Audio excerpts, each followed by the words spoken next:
Hello, everybody. Welcome to a new episode of Sport Talk. I'm your host, Evan, and today I'm joined by Nick and Zach. And today we have an NFL episode for you guys talking about giving our Week 3 recap and giving our predictions for this upcoming Week 4. But before we dive into that, make sure to follow us on Instagram and TikTok at sport.talkpodcast and like and subscribe. And we'll get straight into it with the Thursday night game. It was Steelers and Browns, battle of the AFC North. What were your thoughts on this Thursday night showdown? Yeah, I thought it was kind of a boring game, honestly. There wasn't really too much interesting that happened. Nick Chubb played really well. Jacoby Brissett was actually, he played pretty well too. So I was kind of impressed with that. That was a good, thing for Browns fans. Amari Cooper had his best game of the year. Nice to see him stepping up, and I think that'll probably only just get better when Deshaun Watson returns. Both defenses played well. We knew that was going to happen. That's what both of these teams are known for. Steelers offensively, just not anything. I mean, Najee Harris has done nothing. Mitch Trubisky is absolutely not the guy. Nothing too special there. That's really about what I thought about that. More of the same, kind of a forgettable game, to be honest. I agree with that. Thursday night, what do you expect for the most part? Mm-hmm. Thursday night, they named Jacoby Brissett the player of the game. I think Nick Chubb was the player of the game. I think he was the best player on both sides of the football. He definitely was. 23 carries, 113 yards, 5 yards a carry. Like, what more can you ask for? Mm-hmm. I watched a lot of this game. The Steelers' offense was moving the ball well in the first half, but the Browns made a couple adjustments in the second half, and it was evident that the Steelers' offense couldn't do anything. When Nick Chubb scored that touchdown, that 4th and 1 from the 1 yard line, fourth and goal from the 1 yard line, you knew this game was over. I don't know at what point the Steelers are gonna pull the plug on Mitch. I get the point was for him to be like a bridge quarterback to develop Kenny Pickett. But bridge quarterbacks only work if the quarterback is a decent starter in the NFL. Mm-hmm. And Mitch Trubisky is just not really that. I 100% agree with that. Like, at what point do you just pull him out and just be like, all right, like, Kenny Pickett, like, it's his time. Like, show us what you got, And, I realized that, I understand that method of having a bridge quarterback like that. I mean, the Chiefs did it with Patrick Mahomes, and obviously Aaron Rodgers, all those guys. I mean, obviously, that's a good move, but it's like you said, that only works if you have a quality starting quarterback, which Mitchell Trubisky is not that.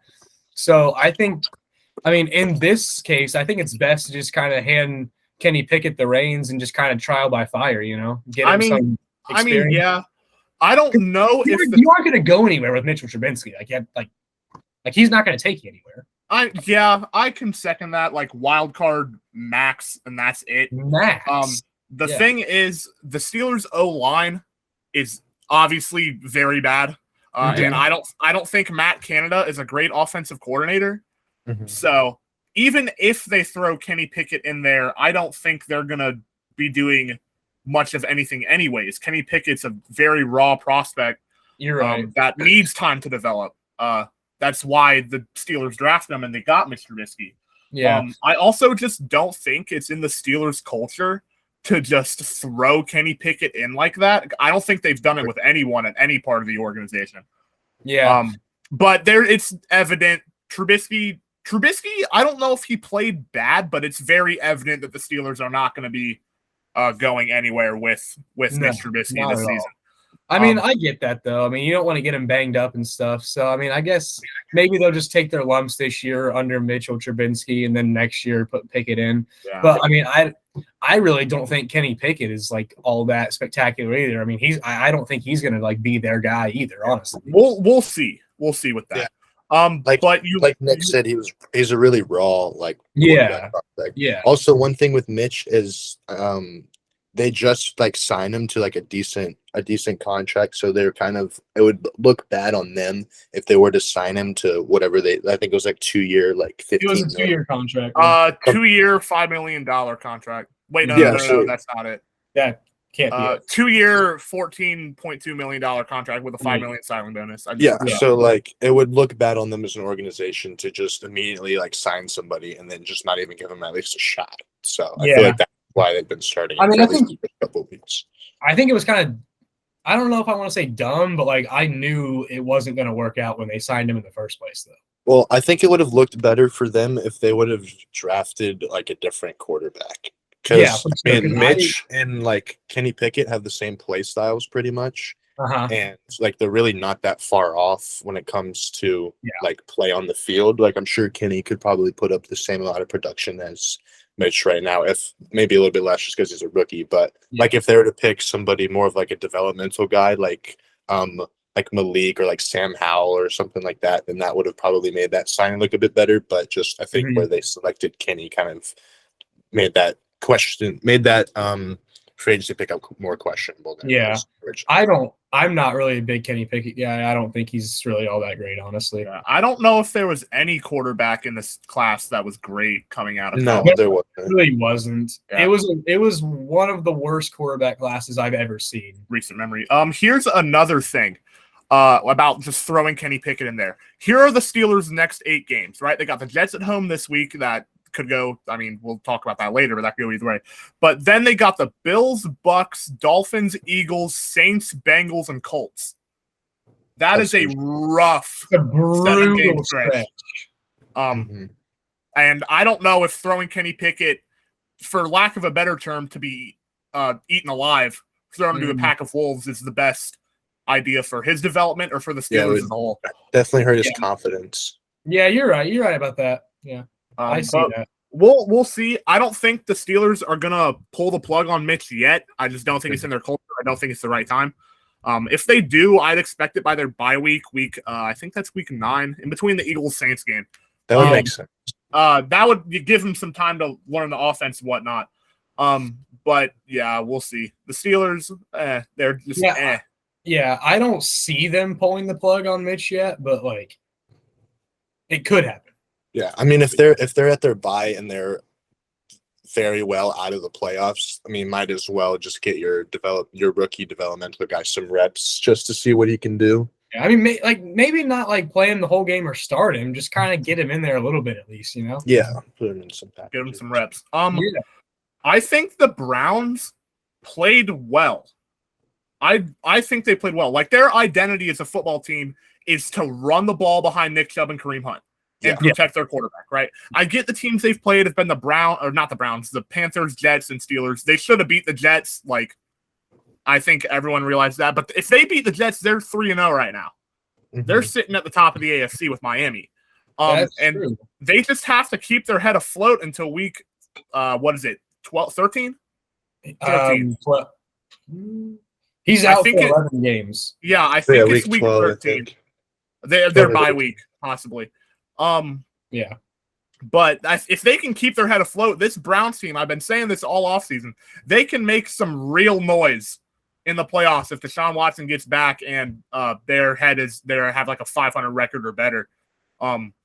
Their schedule gets significantly tougher, just like not Cleveland, just like Pittsburgh's. I don't know if that's going to happen, but they've been doing what they've been bred to do down in Cleveland.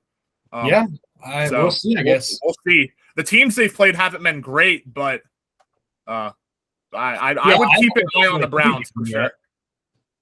Yeah. I mean, you guys kind of hit everything I was going to talk about the Steelers, but I'll talk about the Browns for just a sec. I was really impressed with obviously Amari Cooper's play, 7 catches, 101 with a touchdown, kind of solidifying himself as obviously the wide receiver 1. But before then, he really hadn't. I think he had a game. What was it? Week 2. I think he had a good game, but he really showed out well. And David Njoku also had another receiving touchdown. He went off. Yeah, he had a good day, which was good for Browns fans because they just paid him like a massive contract, which I was not expecting personally. And so it's good to see him doing well.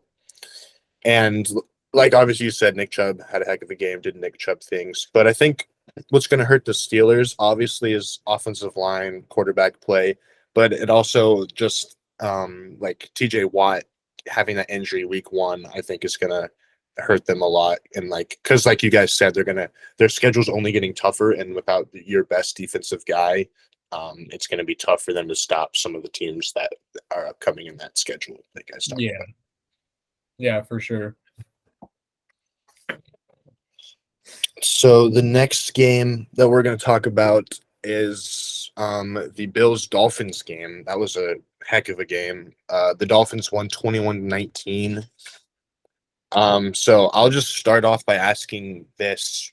Like, what are you guys' thoughts on the Dolphins? They're 3-0 right now, top of their division, and they just beat arguably the best team in the league. What are you guys' thoughts on where the Dolphins sit right now as a team? The Dolphins are they're something, right?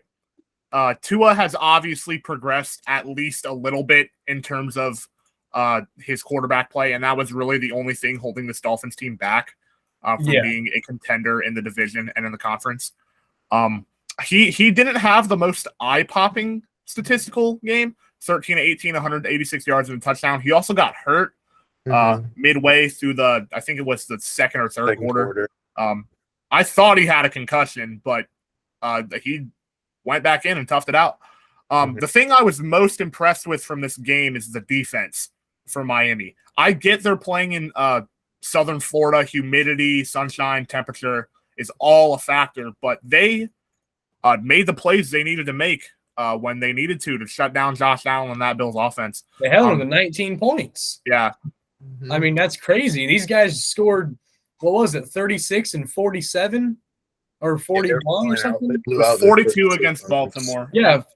They I'm talking about the Bills. New England week 1. Oh, the Bills? Yeah. It was 31. They scored like 31 and 40 something, like 48 41. Or something. Yeah. And then, the very next week they get held to 19. I think the Dolphins are the real deal, man. Like, I wasn't really expecting that.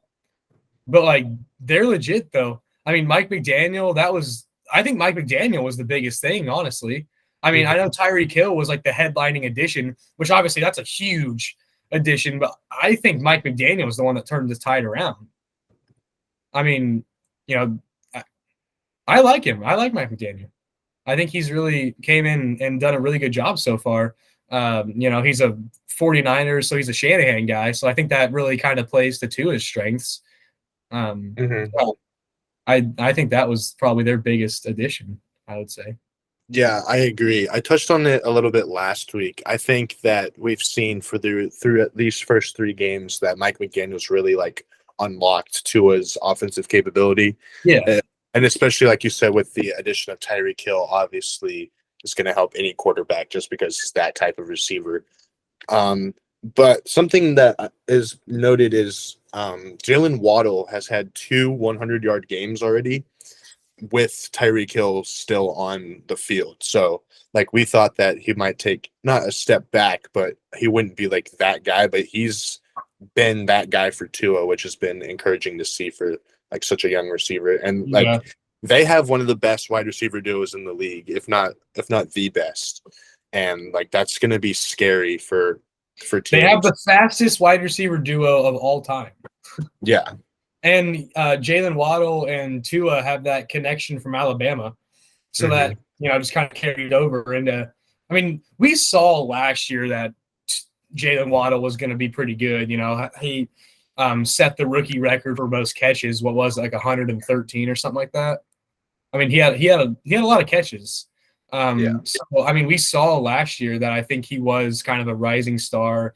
And he was, a very good receiver. He was kind of overshadowed by Jamar Chase because Jamar Chase had just his incredible rookie year, obviously. But, I mean, Jalen Waddle is no joke. And we saw that last year. So, with the addition of Tyreek Hill, that just makes the Dolphins offense all the more dangerous. They got two guys that are essentially the same type of receiver, like, very fast, deep ball threats. Nobody can guard these guys. I mean, they're just that fast. There's not much you can do about it. I will say, though, that I do think if as a defense, if you can do everything you can to take away that deep ball or at least limit it, I think their offense does take a step back.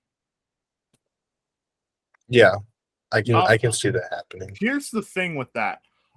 If they focus more on the deep ball, like Tyreek Hill is obviously a big deep threat, right? And Jalen Mhm. Waddle's a big he's obviously not a slouch as a deep threat either. Yeah. I think that Jalen Waddle is more of a like yak kind of guy. Yeah, they both are. Where Tyreek Hill makes his name running, like getting downfield and getting himself open, getting separation. I think Jalen Waddle, and obviously Tyreek Hill too, but more so Jalen Waddle are those guys that can take a 10-yard slant route and take it to the house. Right. Yeah. So I I have don't seen know. that as well. I mean, Yeah. I'm not saying that if you take away the deep ball, they're just done. Like, that's not what I'm saying. I'm just saying that, like, I mean, like, that's where a lot of the damage comes from with these guys. I mean, just because for sure. I mean, they're just both so. I mean, you can't guard those guys. But I do like that you said that though, because Jalen Waddle is nasty. Like, he is like a nasty yak receiver. I mean, I've seen him take several short routes to the house, and in the NFL, that is not common. So, Nah, it's very rare to get guys like that. yeah. I think the Bills kind of beat themselves in this game. Yeah. Like the Dolphins obviously played well. They played about as good as you can play, but the Bills still very easily could have won this game. Yeah. The Bills, like, the Dolphins played their very best, and the Bills were not there. So, like, you know. Yeah, I mean there were some miscues on Josh Allen's end. Like he missed like I think it was 2 or 3 throws that could have changed. Like it was that fourth and goal in the fourth quarter where he missed in the corner or the short corner of the end zone that just kind of signified how the day was going for Buffalo. Yeah, I think it was just one of those days for them, honestly, because, like, I mean, I'm not saying the Dolphins aren't good. I think the Dolphins are very good, and they are a very legit team, but I think it was just kind of one of those days for the Bills when you're just not really firing on all cylinders. You know, your stud quarterback that never misses was missing. They kind of came back down to earth a little bit from those first 2 games where they were just like they looked unstoppable. Yeah, like, I mean, but if you just look at those first 2 games, you think these guys are going to go 17-0. Like, I mean, they were that dominant. So, I mean, you knew at some point they were going to come back down to earth. You know, like it was going to happen at some point. You know. Yeah. One thing to note is Josh Allen threw 63 passes, which is a ridiculous amount. I was about to bring that up. You can't be doing that against any team, much less when you're playing in Miami. That's always been the knock with the Bills. Like, I mean, everybody's always saying, like, oh, yeah, like, this is the year they're going to win the Super Bowl. They're loaded, which they are. But they don't run the ball well. Like, you got to be able to run the ball better than that. You can't fill Josh Allen is their run game most days. That's the issue. Yeah, he led them in rushing yards and rushing attempts. Yeah, that's not good.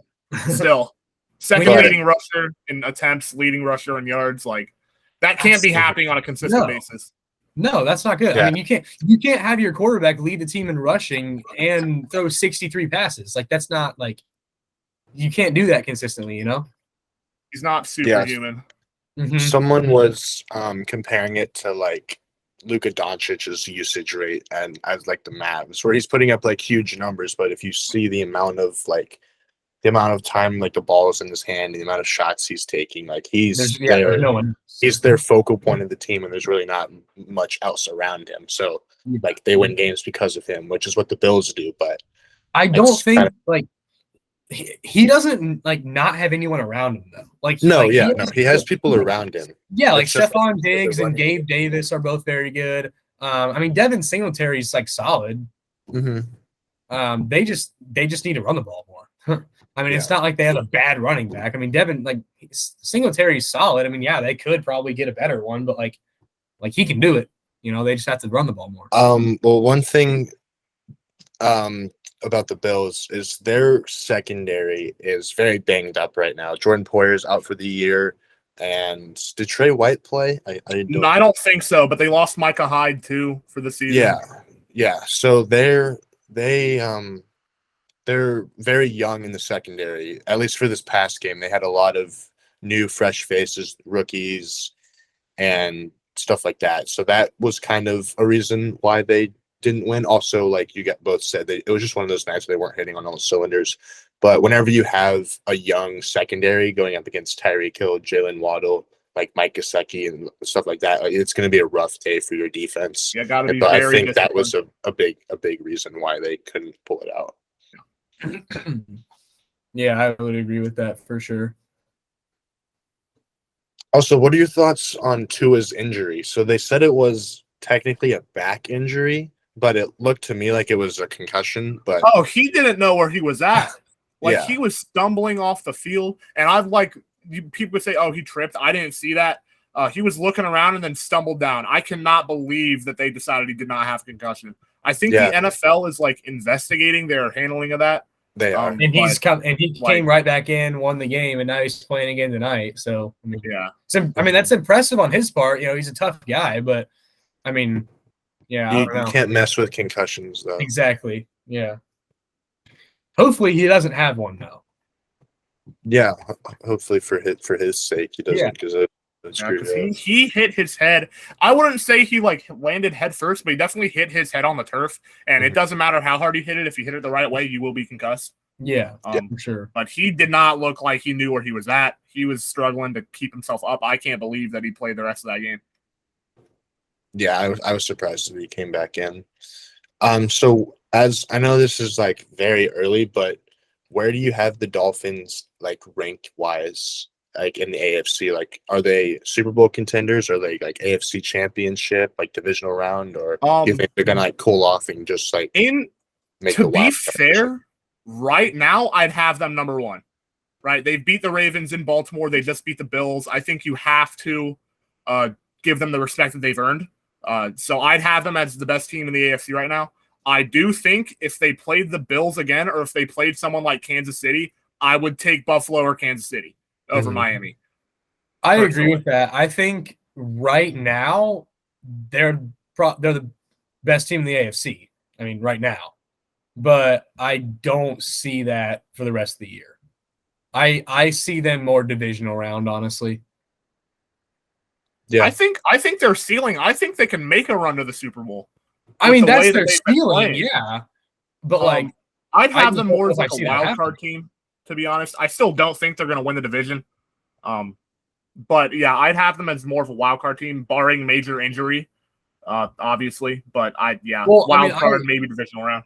Yeah, I mean, I have them like as a wild card team. But I mean, like I could see them getting eliminated in the divisional round. Like, I don't think they're just going to lose in the wild card weekend. Like, they're a good team. And I mean, as of right now, they're the best team in the AFC. The AFC is so loaded, though. It just depends on matchups. Exactly. Yeah. I think we could see a version of like a Bengals level jump from last year where they have that young, talented roster. They got two basically wide receiver ones. They got a new guy in Tyreek Hill, like we did in Jamar Chase, who just opened up that offense completely. They have an offensive-minded head coach. The defense through these first 3 games looks legit. They just got it, and then they got Tua, who in these first 3 weeks have proven to be a consistent quarterback. Are they going to make a Super Bowl run? Like Nick, you said that the AFC is so stacked. I don't think so, but I do think that they have a significant jump from years prior. And honestly, I could see them making a push for I can see them winning getting into the divisional, and I could see them potentially upsetting a team and maybe going to the AFC Championship if, like you guys said, barring injury. Well, and it all just, I mean, it's like Nick said, it all depends on matchups in the AFC.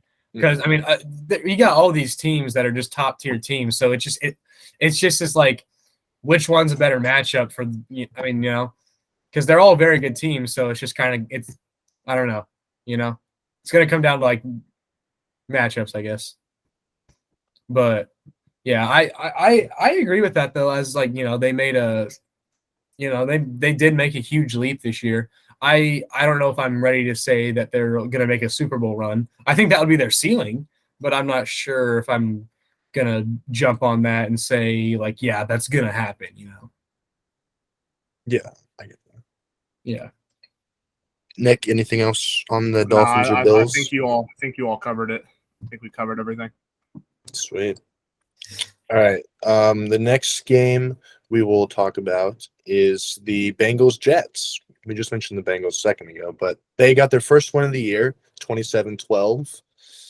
I'll let you start this one off since you were a bit worried about them coming into this past week. Yeah, I mean it was a great win. Defense I thought played very well, held them to what is that, like just a couple field goals. 12 points, four field goals. Yeah, they held them to 4 field goals. They didn't score a touchdown the whole game. So defense played great. Offense played very well in the first half. Cooled off a little bit in the second half, but it's probably not the best looking win or the best executed win, but at this point they just needed to get a win. They needed to get a win under their belt and just kind of get that train rolling, because those first 2 weeks, man, they were bad. I mean, like they looked like straight up back to their old ways. I mean, they were bad. So it was good to get a win under their belts. I think the offensive line is still a huge issue, but I don't even know what else they can do now, honestly. They spent money on it in the offseason. They got guys that are supposed to be proven, and it still isn't working. So I'm not sure what the issue is, but I don't know anymore. But it was good for them to finally get a win under their belts, though, Yeah. I like the Bengals. I called this last week. I didn't think this game was going to be particularly close. The Bengals needed a win. The Jets are lucky to come out of the game against the Browns with a win. I mean, Burrow played well, 275, 3 touchdowns. I mean, the Bengals did what the Bengals did for a lot of last year. I'm not ready to say that they're back and they're going to be A-okay. I mean, they played the Jets. Jets aren't that great of a team. And like you said, I don't think the offensive line played particularly well. I will say a lot of the pressures and sacks were due to Burrow holding on to the ball too long. And honestly, like that may be like at least some of Burrow he deserves to take some blame for not getting rid of the ball for all the sacks in the first couple games. But there's no denying the fact that the offensive line just did not play well in the first 2 games. I mean, obviously the offensive line is not good. Like, yes, the offensive line, like they don't have a good offensive line. But like to a point though, that's not all on the O-line. Because I mean, like this offensive line that they have this year is still a significant upgrade from what they had last year. And Burrow has so far been sacked more times this year than he was at this point in time last year. Yeah. If I'm correct. Better defenses, but point still stands. Yeah. So, I mean, I don't know if it all falls on the line. Like I'm starting to kind of think at least some of the blame is to fall on Joe Burrow and is to fall on just the scheme. Because this year's offensive line is a significant upgrade from last year's. Yes, they're still bad, but I mean, it's still an upgrade from what they had last year. Last year was probably the worst offensive line ever assembled in the game of football. So, I mean, it's still a significant upgrade this year. They still aren't good, but it's better than what they had last year. And the problem still stands and might even be worse this year than it was last year. Yeah, and it's always been a problem with Burrow. Like, you can make nitpicks about his arm strength. His arm strength isn't top tier, yada, yada, yada. But the one thing that Burrow had coming out of college was that his progression, like his process of going through his progressions, was not that top tier. And that's something that you can fix in the NFL, but I think it's partially Burrow holding on to the ball too long, at least for this week. I think it falls a little bit on that. I think it also falls a little bit on the scheme. I think it falls on every party involved, honestly. I think it's the offensive line's bad. Some of the offensive schemes, I'm just not totally sold on. And obviously Joe Burrow just, trying to make a play and hold on to the ball too long when there's not a play to be made. And like, I understand that he has that fight and he just has that like mentality in him. But like, it comes to a point when you just need to just like throw it away, get down, just live to fight another day. There's not always a play to be made. Like just live to fight another day. Don't get yourself killed, So I think he needs to learn that. And if he doesn't, it's going to be a rough road ahead for him because the Bengals obviously don't have a good offensive line. So, I mean, hopefully they fix that. Like, I would love to see the Bengals address, like, actually, like, fully address the offensive line and roll out with like a top 10 offensive line in the NFL. I'd love to see that. And that would obviously help their offense and help Joe Burrow a lot. But I mean, clearly that's not the case this year. I mean, hopefully that happens next offseason, but right now that's not happening. So I think he needs to kind of learn and adjust to in the NFL. You know, you can't, there's not always a play to be made. Yeah. One thing I was encouraged about is they looked more aggressive this past week than they had looked in the first two. Like in that first quarter when they threw that deep ball to T. Higgins, his touchdown that was called back, like that was something that they were missing the first 2 weeks, are just those big like deep ball plays, which I mentioned they needed to get back to that. Also, obviously, like the offensive line played better, but didn't play obviously like great. But one thing that was encouraging to me is Burrow was making more plays with his legs. He was scrambling out of the pocket, making throws on the run and stuff, which before like the first two games, he didn't really have time to do that, which I think shows improvement on Burrow's and the offensive lines, and because he can make those plays, which he's going to have to, because I don't think since he's been in the NFL, I don't think he's really seen a clean pocket. So I think for him being able to roll out and still make on the money throws is going to be really key for like his development as a quarterback. He has to be a master of extending plays until the Bengals actually address the offensive line. Like that's the only way he's going to survive. I mean, you know, you either got to get rid of the ball like that, or you got to be able to extend plays with your legs, kind of like what Mahomes does, I guess. But the Bengals offensive line is still like a joke of the NFL. And until they fix that, Burrow's got to make some adjustments in his play style. But I definitely think we won this game off of our defense, like you guys mentioned, only allowing no touchdowns, 4 field goals. What I've been really impressed with defensively is just Trey Hendrickson. He's just been an absolute monster in the pass rush. He had a big, I think it was a fumble recovery. Yeah. I think he forced, so he had 2.5 sacks, 8 pressures, and he had a 94 PFF grade, which is really great. And so seeing that from our best defensive end is huge. But what did suck is DJ Reader did go down with an injury, so he's going to be out for about a month, they said, right? Yeah, it was at least a month, I think. So that's going to take a hit from our inside. But I think BJ Hill has done enough at the beginning of this season and last season that he's like a reliable option there in D tackle. But we'll see what they do without Reader, because obviously like that's a big hole to lose.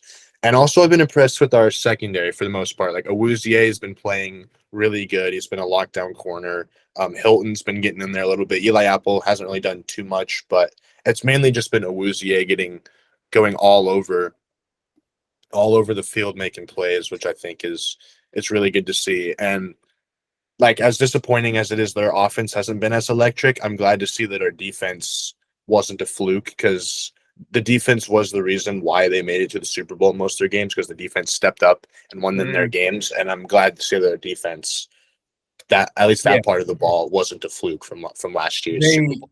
They won in spite of their offensive troubles last year and the playoffs.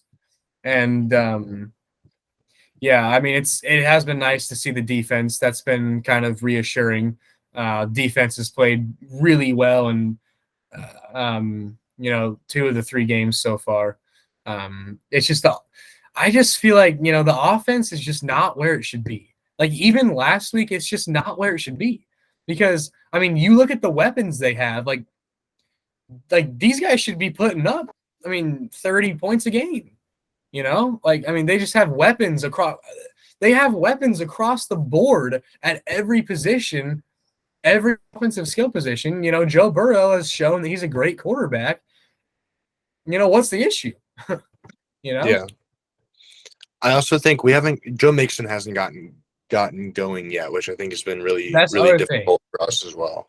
They haven't established the ground game as well yet this year either. And that's going to be huge when they do that. Get Joe Mixon kind of steamrolling ahead, then that'll be a huge help for him for sure. Which, I think that again falls on the offensive line. But like if you looked at him like when they would pan over like him, he was frustrated last week.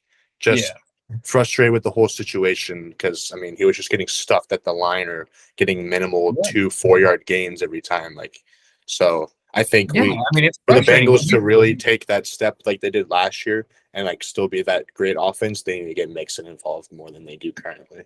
100% they do.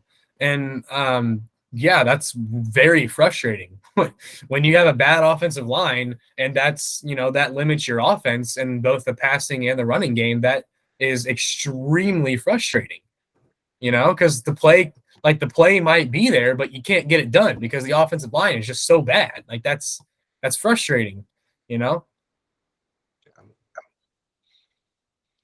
Also, one thing to note, Zach, was Jackson Carman was a healthy scratch last week, so he is officially a bust. Yeah, he's terrible. I said from the beginning we shouldn't have drafted him. He's terrible. So he is not a good football player at all. But it was definitely encouraging though, just to get a win. That's really what they've been needing after starting out this season with very high expectations, 0-2, losing to two not great teams. Huge for them to get a win. Yeah, for sure. Yeah. So let's talk about the Jets for a little bit. I know it all like offensively it wasn't that great of a game, but I was impressed by Breece Hall. I mean, I think we've been kind of waiting for him to take that step, like people have been saying for him in the draft, and I think he did a lot in the receiving game as well. 6 catches with 53 yards. Didn't do too much in like the running game, but I think just his ability to catch balls out of the backfield is going to be good for that Jets offense. Also, with Zach Wilson coming back this week, I think their offense is hopefully only going to improve. We'll see how Zach Wilson is after his injury, but I think like this was just a rough game for the Jets. I mean, they just couldn't really do much. Flacco just got outplayed by the defense. So they played a desperate team that was hungry for a win. There's not much they can do. I do like that you brought up Breece Hall because I was about to bring that up. Draft prospects, combine, training camp, he's been compared to some of the elite running backs of the past 10, 15, 20 years, current and former. And I think this was his first game where they actually utilized him significantly in their game. I get with Joe Flacco, there's very obvious limitations in terms of what you can do at this point offensively. But the fact that they've got him involved, 40 yards on the ground, 53 yards, receiving on only 14 touches is encouraging for the rest of this season and beyond for Breece Hall. Yeah, I like Breece Hall. I thought that was a good pick in the first place. So it was nice to see him kind of start to get things picked up and I think that'll be huge for the Jets. Getting that double head back, backfield. Yeah. I'm also excited to see how Zach Wilson does because now he's got Elijah Moore and Garrett Wilson. I'm excited to see like where their production's going to be with Zach at the helm instead of Flacco. See if he takes a leap in year 2. Yeah. Sure. I know we had predicted going into the season that the Jets were going to take a huge leap, and we were kind of regretting that take. But so far it's not like they still could be an average team. Yeah. One thing that is a little worrisome to me is when Elijah Moore really had like his breakout like campaign, like that was like 3 or 4 week stretch. Zach Wilson wasn't playing. And then when Zach Wilson came back, Elijah Moore's production like dropped tremendously. Like he wasn't getting many like looks. So I'm just hoping that was just like a rookie Zach Wilson thing. As a rookie, he was one of the worst quarterbacks like in the league just because of what all was happening down there. And so I hope that this year, like I don't think this week he's going to do anything great because it's going up against the Steelers and it's Good defense. coming off of, what was it, a foot injury or ankle injury or something like that. I think it was an ankle injury. It was an MCL, I think. For Oh, Zach. yeah. Oh, You're it right, was you're an right. MCL. You're right. Yeah, you're right. MCL. So I think it'll take him a couple of weeks to like kind of get back into form. But I'm just hoping that with him there, like Garrett Wilson's production, because Garrett Wilson's been one of the best rookie wide receivers in the first 2 weeks. Garrett Wilson and Olave have both been doing really well. Yeah, we'll talk about Olave more when we cover the Saints. But yeah, they've both been looking like home run picks, and so I'm hoping that with Wilson, both of them will still be like electric. Yeah, for sure. So since we were just brought up the Saints, let's talk about that game. I'm just going to briefly discuss it because not really much happened, but I really just want to discuss Chris Olave. I mean, he just won Rookie of the Month in September, which is really impressive because, I mean, some people were kind of, I'm not doubting him, but like people weren't really super crazy about it. Like the hype was all on Drake London. And so for Chris Olave to really step up and be that guy week one or throughout these first 3 weeks in the first month of football has been really good to see.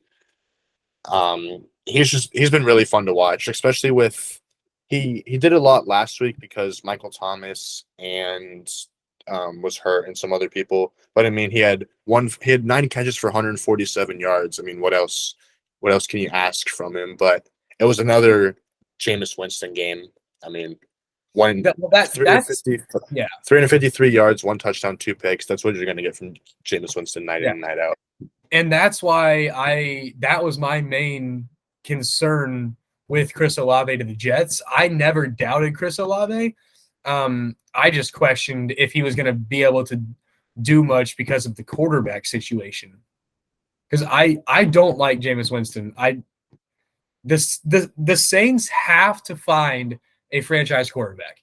Like if they want to be successful, they have to find a franchise quarterback, and it's not Jameis Winston. But yeah, Chris Olave has played very well though throughout this month. He's stepped up and shown that he is that guy. You know, it was a good pick, especially getting him along with Michael Thomas. That's huge for the Saints. I honestly think the Saints have a lot of the pieces they need except a quarterback. They got to get a franchise quarterback in there. Yeah, for sure. I don't know if we should be just glossing over the Saints struggles. Okay. Like this was a lot of people had this as a team that would win 10, 11 games, maybe win the division, see how far they can go in the NFC. They have looked bad these first 3 games. They barely squeaked out. They looked bad for 3 quarters against the Falcons week 1, barely scraped out a win there. I get last week you can kind of excuse it because they were playing the Buccaneers, and that's probably top 5 defense in the league. But this week against the Panthers, they couldn't get anything going until the fourth quarter. They lost the dang Panthers. Yeah. Kamara only had 61 yards on the ground, only 2 catches. Jameis Winston didn't play well. Like Chris Olave obviously is the star on that Saints offense currently. He's been phenomenal this first month of the year, but there's no denying the fact that the Panthers are not a good football team. Like Baker Mayfield was 12 of 25, 170 and a touchdown.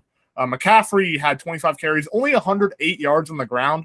Only over 100 yards. But like when CMC's healthy, you're used to him just being revolutionary for that Panthers offense. Up with that? That's been something I've been surprised about with the Panthers this year. McCaffrey has not really done anything. Yeah, I wouldn't say I was going to say I wouldn't say he's done nothing, but it's definitely been a teeny step back from his usual production. But yeah, the Saints haven't looked well at all. They have serious issues on that offense. And I'm just going to look at their schedule real quick. I think their schedule gets significantly harder. Vikings, Hawks, Bengals, Cardinals, Raiders. It gets harder. I don't know. I don't know. And like you said, I think they do have a lot of the pieces in place. I think they're one of the better built rosters in the league. And the question coming into the year was Jameis Winston going to keep up his play through the first 7 games? I think it was last year. He played well under Sean Payton. I think it was 17 touchdowns to like 3 or 4 interceptions before he got his ACL injury. And he just has reverted back to Tampa Bay Jameis. And that Jameis Winston is not that guy. Yeah. He is not that guy. That is the last thing that the Saints could have used, because he is, I don't want to say he's single-handedly tanking this team, because I think the loss of Sean Payton is more significant than more people acknowledge. Oh, that's huge. Yeah, I would agree. But he is not playing well, and it's reflecting in the Saints' play on the field. Yeah. Yeah, I mean, that's really all we can talk about with, like, the Saints in that game. So the next game was the Titans and the Raiders. The Raiders lost to the Titans 24-22. I'm just gonna go flat out. If I'm a Raiders fan, I'm panicking. 0-3 to start off the year with Derek Carr, Devontae Adams. Like they brought in a lot of good pieces. They made the playoffs last year. They almost beat the Bengals. If the Bengals don't get the interception, they win the game. And right now they're the worst team in that division, and they have not looked good at all. I think they're the worst team in the NFL. Yeah, I think they are. They just can't close games, and that's not good for Raiders fans and not good for the team. I wasn't expecting that, honestly. It's really surprised me. It very surprised me that they have not won a football game yet with the roster that they have. Derek Carr, Devontae Adams, Josh Jacobs, Darren Waller, Hunter Renfrow, Max Crosby, Chandler. What? They still have Max Crosby and Chandler Jones. On the defensive side too. Yeah, like I don't get that one. Yeah, it's been one of the surprises of the year. I think the biggest issue with the Raiders is that Josh McDaniel is a fraud of a head coach. He is being like revealed to be true. Yeah, 5-20 in his last 25 starts as a head coach in the NFL is just not getting awful. It done.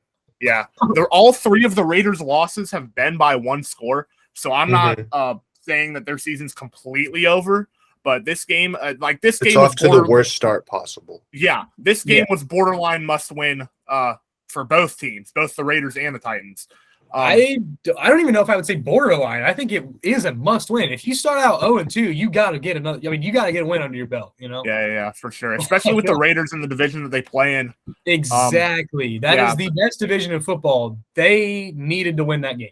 Yeah, for sure. I think we kind of they're not playing, like that division's struggling. Like the Broncos have looked terrible. The Chargers have been good, but they just got hit with injuries this last week. Like they lost Slater, Bosa. Like they're gonna take a bit of a drop. So like the Chiefs are like the best team in the division, and like the Chiefs and the Chargers have been the only team that have like really impressed me. The Broncos and the Raiders have looked really bad in my opinion. This might be a hot take. All right, go ahead, Weaver.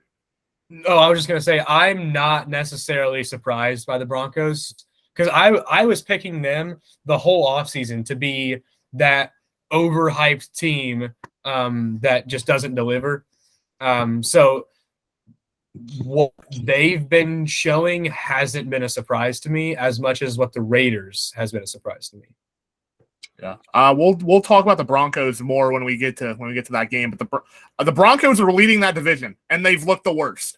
So yeah, I don't understand. Like we're going to talk about them more when we get to that game. But the Raiders, like Josh McDaniel's not that great of a head coach. Obviously, they haven't used Devontae Adams nearly as much as they need to. No, his production has been so little. Yeah. He's the best receiver in football, and they just paid him over $100 million. Best receiver in football and 17 catches through 3 games and 7 in the last 2. That's unacceptable. Not enough. Who's getting the ball in that offense? Especially with Hunter Renfrow being out for the last week or 2 weeks. Like, what are they doing? Yeah. Derek Carr threw to Mac Hollins more than he threw to Devontae Adams. If you're Devontae, are you regretting your decision? It wasn't up to him. He got traded, and then he signed. I mean, that's true, but like, maybe a little bit, just because he was getting force-fed by by Aaron Rodgers. And But that like was, I think that the wasn't only that- reason that is also a little bit on Derek Carr, but I think it's on coaching. Like Yeah, you no, Josh have- McDaniels is you not. have the best receiver in football, and you're not running your offense through him. Like, what are you doing? Yeah, for sure. I agree with that. No, I agree with both of you guys. Josh McDaniels has proven himself to not be a very good coach, a very good head coach. I thought he would do better just because he, came from the Patriots, right? I mean, he was a Belichick guy. So I kind of thought he would, do okay, but he's not doing good. Yeah. Going to the Titans, I get they won this game. I don't think the Titans look particularly impressive. Especially they didn't do anything in that second half. All their points came in the first half. Derrick Henry, 85 yards, finally got in the end zone. Derrick Henry played well, about 60 yards on the ground. But Ryan Tannehill obviously has not played well so far this year either. This game was no Ryan exception. Tannehill's not good. I saw something. People are already pushing for Malik to start. Nah, he hasn't been that bad. Not yet. I saw some articles were pushing for Malik to start, but I don't think it's been that bad. I'm not ready to do that yet. No, I don't think Tannehill is bad though. Yeah, the division the Titans play in, I don't think you should pull Ryan Tannehill for Malik Willis. Like the Titans could still very easily win this division. That division is very winnable. Yeah, as bad as they've looked so far, including this game. I mean, they almost blew this game. But as bad as they've looked, they can still very easily win the division. And I think if they make the playoffs, that's all you can really ask for as a Titans fan, at least this year. But yeah, the Titans won the game. I think this game says more about the Raiders than it does about the Titans. The Raiders have serious issues that they need to figure out fast before it's too late. But yeah. Well, and it's getting to the point here where it's getting to be too late. They got the Broncos this week. Starting 0-3, you're in quite a hole if you start out 0-3. Historically speaking, teams that go 0-3 don't fare well. Yeah. So, but yeah, I think if you're the Titans, I think you roll with Tannehill though, because Malik is another one of those raw prospect guys, a lot of talent but very raw. I think you roll with Tannehill because, I mean, like you guys said, it's a very winnable division. Still, that like the Titans can still get things turned around and win that division because it's not a particularly great division. The Jags are kind of, they're all right. The Colts have been a huge disappointment this year, and then obviously the Texans are just terrible. I mean, yeah. So it's definitely winnable division for sure. Sorry, Nick. We'll get to them. Yeah. Okay. Don't worry. We'll get to them. So yeah, that's really about it for the Raiders game.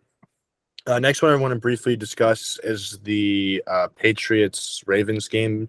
The Ravens won 37-26, but the biggest thing that came out of there was Mac Jones' injury. He sustained I think they declared it like a high ankle sprain, but he was in obvious pain going off of the field. And so they said like it'll be a couple weeks, but he's going to get a second opinion. But if the Patriots don't have Mac Jones, like they're running Bailey Zappi or Brian Hoyer, like they're screwed. And that offense, like with Mac Jones, wasn't anything special. So like losing Mac Jones, that's really going to hurt them, especially in a division with like the Dolphins and the Bills. I think if Mac Jones misses significant time, that could really hurt their cases to do really much anything this season. The Patriots are in a rough spot, man. I mean, even with Mac Jones, like you said, I don't think they're a good football team, even with Mac Jones. They're not good. They're not a good football team, especially in that division, because honestly, that division's, I think, playing better than the West is right now with the Bills and Dolphins. So, I mean, the Patriots at best can finish third place in that division more than likely. The Patriots can't compete with the Bills and the Dolphins. The Patriots aren't even close to that same level. Like we always have said that, they normally play a very good defense. And obviously their defense is solid, but just offensively, there's nothing. I mean, there is just nothing on that offense. Mac Jones, even with Mac Jones playing, he's not that good. Like Mac Jones is not very good. His stats from that game were 22 for 32, 321 yards, 0 touchdowns, and 3 interceptions. Although he did have 1 rushing touchdown, but 3 interceptions. That's a lot. That's a lot of yards, but just not touchdowns. I mean, that sounds like a Mitch Trubisky game. Only worse because he threw 3 picks. Yeah. Well, one of them was when he destroyed his ankle, but still, it was a bad throw. Yeah, the Patriots. It wasn't going anywhere before he twisted his ankle. Yeah. They're definitely in a tough spot. I mean, because like you said, Bailey Zappi and Brian Hoyer trying to lead this offense of a bunch of random people, not going to go well. Yeah. I don't think Lamar Jackson is the MVP frontrunner right now. I 100% agree. Yeah. That quote stout Belichick defense, Lamar Jackson ran all over it for 60 minutes. 325 all-purpose yards, 5 touchdowns. Had that 1 interception, but I don't really think it matters. He is. I mean, everyone was calling people that weren't calling him top 10 quarterback are just Lamar Jackson haters. I don't know if I had him in my top 10, but I was very clearly. I don't think any of the 3 of us had him in the top 10. I very clearly. We'll have to go back to that one and check. Yeah. I very clearly made a point in that that podcast that Lamar Jackson is still the real deal. I just haven't seen him. I just don't know how he's going to look back from his injury. And he's just not as conventional as the rest of the quarterbacks that were in that top 10. Yeah, I mean, he's looking like he was his MVP year. For sure. He's playing really well this year. He's playing really. The Ravens are looking about like how I thought they would look this year. They're looking really good this year. Mm-hmm. They're looking back to how they were. I mean, minus that 1 loss to the Dolphins, they've been pretty. That was ridiculous, though. I mean, the Dolphins, they had that was on their secondary. Dolphins had a fourth quarter rally. I mean, yeah. I think the Ravens are looking a lot like they did 2 years ago, though, when Lamar Jackson did win the MVP. They're kind of back to that. And I like Lamar Jackson, and I mean, I could put him in the top 10, but my only knock on him, and this has been my knock ever since the start of it, is just I don't think his style of play is going to be able to he won't be able to play for a long duration of time in the NFL with the style of play that he, the way he plays.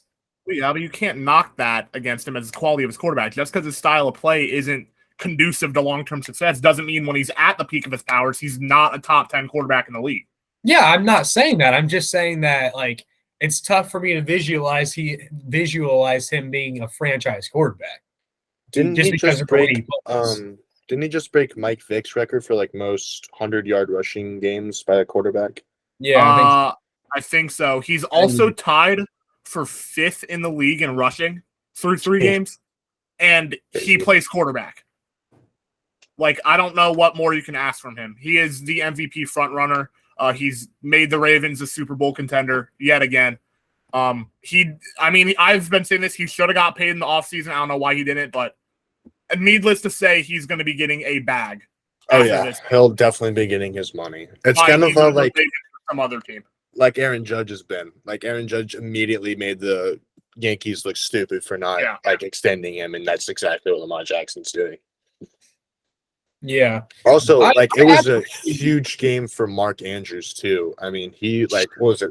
He had 2 touchdowns in the first half, right? Mark Andrews has been clear in the past 2 weeks. Yeah, he's been. Also, J.K. Dobbins came back.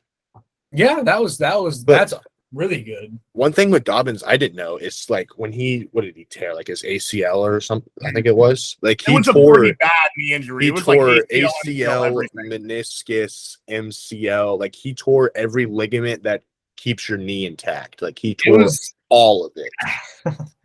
And so I didn't know that until just recently. And so I was like, shoot, that could really stunt his development, because that's especially for a running back, they have short careers as it is, but blowing out your entire knee that, I think it will, honestly. That has to really hurt his development, which sucks for the Ravens and for him. But yeah, I don't see J.K. Dobbins really being like a dominant running back just because of that. I mean, and it sucks for him and it sucks for the Ravens, like you said. But I mean, if as a running back in the NFL, if you sustain that severe of an injury, it's shocking that you even return to the NFL. Yeah, ACLs and Achilles are really bad for running backs. And it's like, I mean, I realize he's young, but like even still, like running backs' careers in the NFL aren't usually very long, anyways. And sustaining that, that major of an injury, that's going to really hurt you, for down the long run. For sure. I don't think the Ravens defense played well again this week. No, they didn't. Which is something that they let needs to be kept Devontae an eye Adams on. have 156 yards on him. Was it? Yeah, Devontae Parker. I meant 156 Devontae yards. Parker. I said Devontae Adams. Only on 5 catches too, which means their safeties and corners are a major issue. Like, I thought their secondary was going to be their strong point of their defense, but through like the first 2 or 3 weeks, they have been the complete opposite. Yeah, I mean, they hit it hard in the drafts. They got Kyle Hamilton, and I thought and they still have and Marcus Peters came back, right? Yep. And so I thought that they would be fine in the secondary, but that's been their weak point. Yeah. I mean, offensively, they're nasty, though. I mean, but like the defense lost them that Dolphins game. Lamar Jackson played as perfect as any quarterback can play, and they still end up losing that game just because of the defense. Yeah, I think that's going to cause them issues when they run into the likes of the Bengals and some teams like that. Obviously, it's going to. I mean, they lost to that's going to.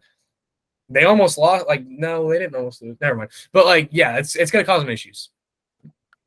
Yeah, especially like come like deep in the season and like playoff time, like your defense needs to step up, and I don't know if that'll happen or not. Yeah, doesn't look like it so far. Yeah. Let's talk about the Lions and the Vikings. That was a close game, 28-24, Vikings on top. The Vikings offense is weird. Like, Dalvin Cook had a better game. He had 17 carries for 96 yards and a touchdown. But Jeff Okudah absolutely locked down Justin Jefferson. How? Justin Jefferson had 3 receptions for 14 yards. And, like, Jeff Okudah just played as best as I've seen him since he's got into the NFL. Yeah, it's encouraging for Jeff Okudah, considering his history of injuries since he's got in the league. I don't really know how the Vikings won this game. I'm just sitting down watching Red Zone, and I'm just like, oh yeah, the Lions are still beating the Vikings. The Lions are still beating the Vikings. Then you look up, and there's 45 seconds left, and the Vikings just scored a go-ahead touchdown. And I'm like, when did this happen? Kirk Cousins. I mean, 1 p.m. Kirk Cousins, top 5 quarterback of all time. Obviously, Dalvin Cook again played well. Although he did get hurt, I don't know if it's a long-term injury. I don't think it is. He gets hurt every year. Yeah, like we were just talking about this earlier. He can't stay healthy for a full season, but when he is on the field, he's arguably a top 5 running back in the league. And like you said, Justin Jefferson got locked down for the 2nd straight week in a row. I'm not super concerned about it yet, but it is something that we're going to have to keep an eye on. I mean, KJ Osborne, Adam Thielen, both had 60-plus yards and a touchdown. That's kind of where the Vikings got a decent chunk of their passing game from. Yeah, it's just like kind of surprising to see how 2 teams in a row have shut down Justin Jefferson completely, though. Like that's kind of unexpected. Yeah. I feel like the Lions. I don't know. The Lions are. It's very evident that they're a much improved team. They are last year. Even though they're 1-2. They've looked better than the Bears have. They're 2-1. But yeah, I mean the Lions are a very improved team. They've got obviously a very good offensive line. The receivers, Amon-Ra St. Brown is proving to be a steal of a draft pick. He's that guy. And then Jamal Williams, DeAndre Swift. I think DeAndre Swift also got hurt. Yeah, I think it was a shoulder injury. Yeah, but Jamal Williams, DeAndre Swift. I mean, their offense is still going to be held back with Jared Goff. But And they have Jamison Williams coming back from his ACL. yeah, Whenever he returns. Yeah. But yeah, But, I mean, once again, that's of- another one. That's another one of those teams that are being kind of held back by a quarterback. Obviously, Jared Goff is not that good, so I mean, try to find Goff's looked something all else. right. Yeah, but like he's not gonna win you games, but he's Exactly. looked better than he did last year at least. yeah, that's true, I guess. But I've been saying this, like the Lions are heading in the right direction. Like they're kind of how the Saints are. Like they have all of the right pieces. They just need that quarterback. And like Yeah. I think they're definitely looking good. We'll see how long the Swift injury is. He's not playing this week. Dan Campbell said, but we'll see how much that. But like Jeff Okudah, like he had a spectacular game, and that has to be really encouraging, kind of like what you guys said as like a Lions fan, because he had been battling with injuries. He looked like a complete bust of a pick. Because what they pick him like top 5 or something like that. He was third overall. Yeah, like he looked like a complete bust, but he proved like that game that he's still got some stuff to prove, which is encouraging. Yeah, that is encouraging. Yeah, I just think it's like I'm not ready to say that the Lions are gonna like win the Super Bowl or anything like that, even if they do address the quarterback. But I mean, just because it's the Lions, historically they really haven't done much. But I think they are heading in the right direction, though. It's kind of encouraging to see that, getting things turned around a little bit. They got some good players in there, so time to look for a quarterback now, though. Yeah, I mean, if they can like tank and get a Stroud or a Bryce Young, I think they're sitting pretty for the future. If they tank and get one of those two guys, they're going to be in a really good spot. I don't think their roster is bad enough to capable of tanking that, though. I don't think it's tanking. I think it'll be exactly how it was last year, where their roster plays well, but they lose like barely, But I think they'll be better than last year just because like the roster has visibly improved. But I still don't see them. I mean, they might not get the first pick, but I can still see them getting. Also, to note, they have 2 first-round picks, so they very easily could, if they do have a decent season and not, let's say they don't get a top 3 pick, they very easily could get aggressive and trade up into that top 3 to get like their guy at quarterback. If I'm the Lions, they really wanted to. If I'm the Lions, I would do that. I would get aggressive and trade up to get my quarterback because it seems like right now that's the only thing they're missing. Mm-hmm. And this is one of the better quarterback classes. Like this, like the next year's class is decent but not great. But like this year's class compared to last year's class is a lot better. Better. Yeah, so I think being aggressive in this draft would probably be the pretty good move for that Lions organization. Yeah, if I'm the Lions, I'm doing that for sure. I mean, plus like you said, like Jamison Williams is going to come back, and like Amon-Ra St. Brown has proved to be like a top 15 receiver. And like DeAndre Swift, like when he's healthy, is a really good running back too. They adjust the defense. Very good offensive line. Yeah, the offensive line is really good. The defense they addressed a little bit on this last offseason. So I mean, they really are just missing a quarterback and probably some pieces on the defense. But I mean, you can't really do much with the team if you don't have a good quarterback. So I think getting that quarterback is going to be crucial for their success long term. And I'm excited for their future. I think their future is bright. I think Dan Campbell, like we've said multiple times, is a great head coach. He's one that the players love, and the players are like willing to fight for, and they like are disappointed when they lose games because they feel like they like disappointed their coach. And so I feel like that, like as an NFL coach, he's doing all the right things currently, and I think it's really fun to see. Yeah, he is. Yeah, I like Dan Campbell. He's got it going in the right direction. Yeah, for sure. For sure. Staying in the Vikings and the Eagles are in the same division, right? Or am I stupid? No, it's different division. Dang. Well, they're rivals. Yeah. The Eagles play the Commanders, which is in their division, and Jalen Hurts just put on a masterclass in that performance. 340, 3 touchdowns. The Commanders literally couldn't do anything. Carson Wentz got humbled. The Eagles look like the real deal. They're 3-0 as well.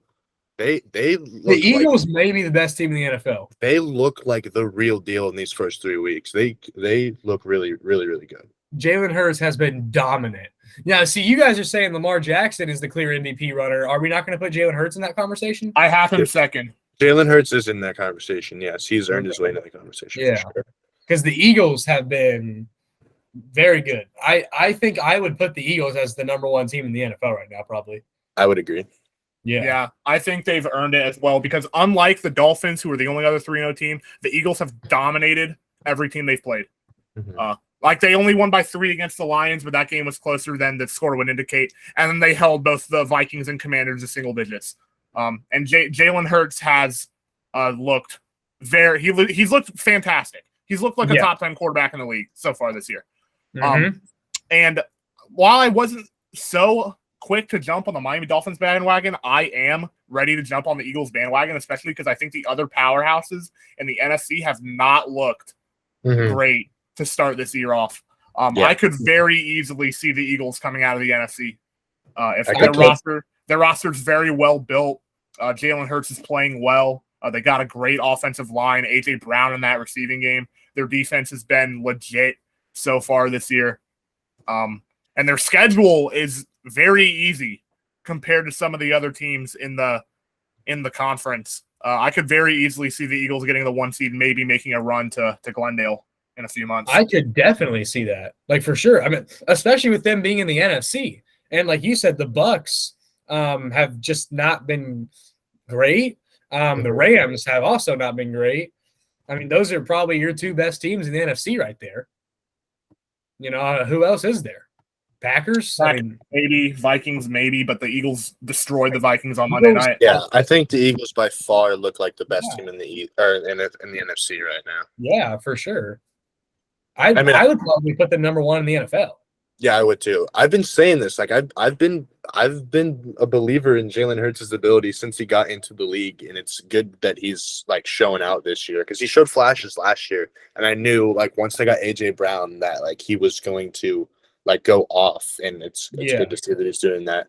And Devontae Smith had a ridiculous game, 169, 1 touchdown, but just the difficulty of like the catches he was making, like he mossed probably like 3 or 4 dudes in like 2 different plays. Every catch he had, he was bodying a corner. Yeah, like people forget he's like what 6 foot, like 185. Like he's not even that. He's like 170. Yeah, like he's not a big dude, but they call him Slim Reaper. Yeah, he's just such a good wide receiver, and like plus him with A.J. Brown, like and Dallas Goedert, like their weapons are legit. And Quez Watkins isn't a snob either. That he's super quick. So like kind of what Jason Kelly. No, Darius Slay said they had 3 Batmans. Yeah, fast Batman, built Batman, and skinny Batman, and he's not wrong. They're all 3 like balling out right now, and like Darius Slay, like he did this not last week, but the week before. Like he's been really good too, and like you guys said, their defense has been tremendous. Only allowing the Lions were the only team that kept it close, and they kept both of the other teams under double digits, which is they look just phenomenal for this first. They do. 3. They definitely do. I think they have a much easier path to the Super Bowl than some other teams, but yeah, they do. Yeah, I mean, I think they got a wide open door here. So, if they should take it and be able to get there. Unless something insane happens in the rest of the season. But yeah, just to touch on the Commanders real quick. I mean, like you said earlier, Carson Wentz got humbled. Back to his old days as an Eagle, as a Colt. I mean, the Commanders have not looked good either, but I think that was kind of expected. Their offensive line did not look great. They still don't really have a running game. No. I mean, Terry McLaurin was their only real bright spot, 6 catches, 102 yards. But yeah, they outscored them 24-0 in the second quarter, the Eagles did, and the game was over from then on. There was never really a point where you felt like the Commanders were going to get back in the game. And that's what great teams do. Once they put their foot on the throats of who they're playing, they don't let them get back in it. Mm-hmm. And that's a characteristic of a team that can go incredibly far and maybe win the whole thing come February. Yep, I agree with that. For sure.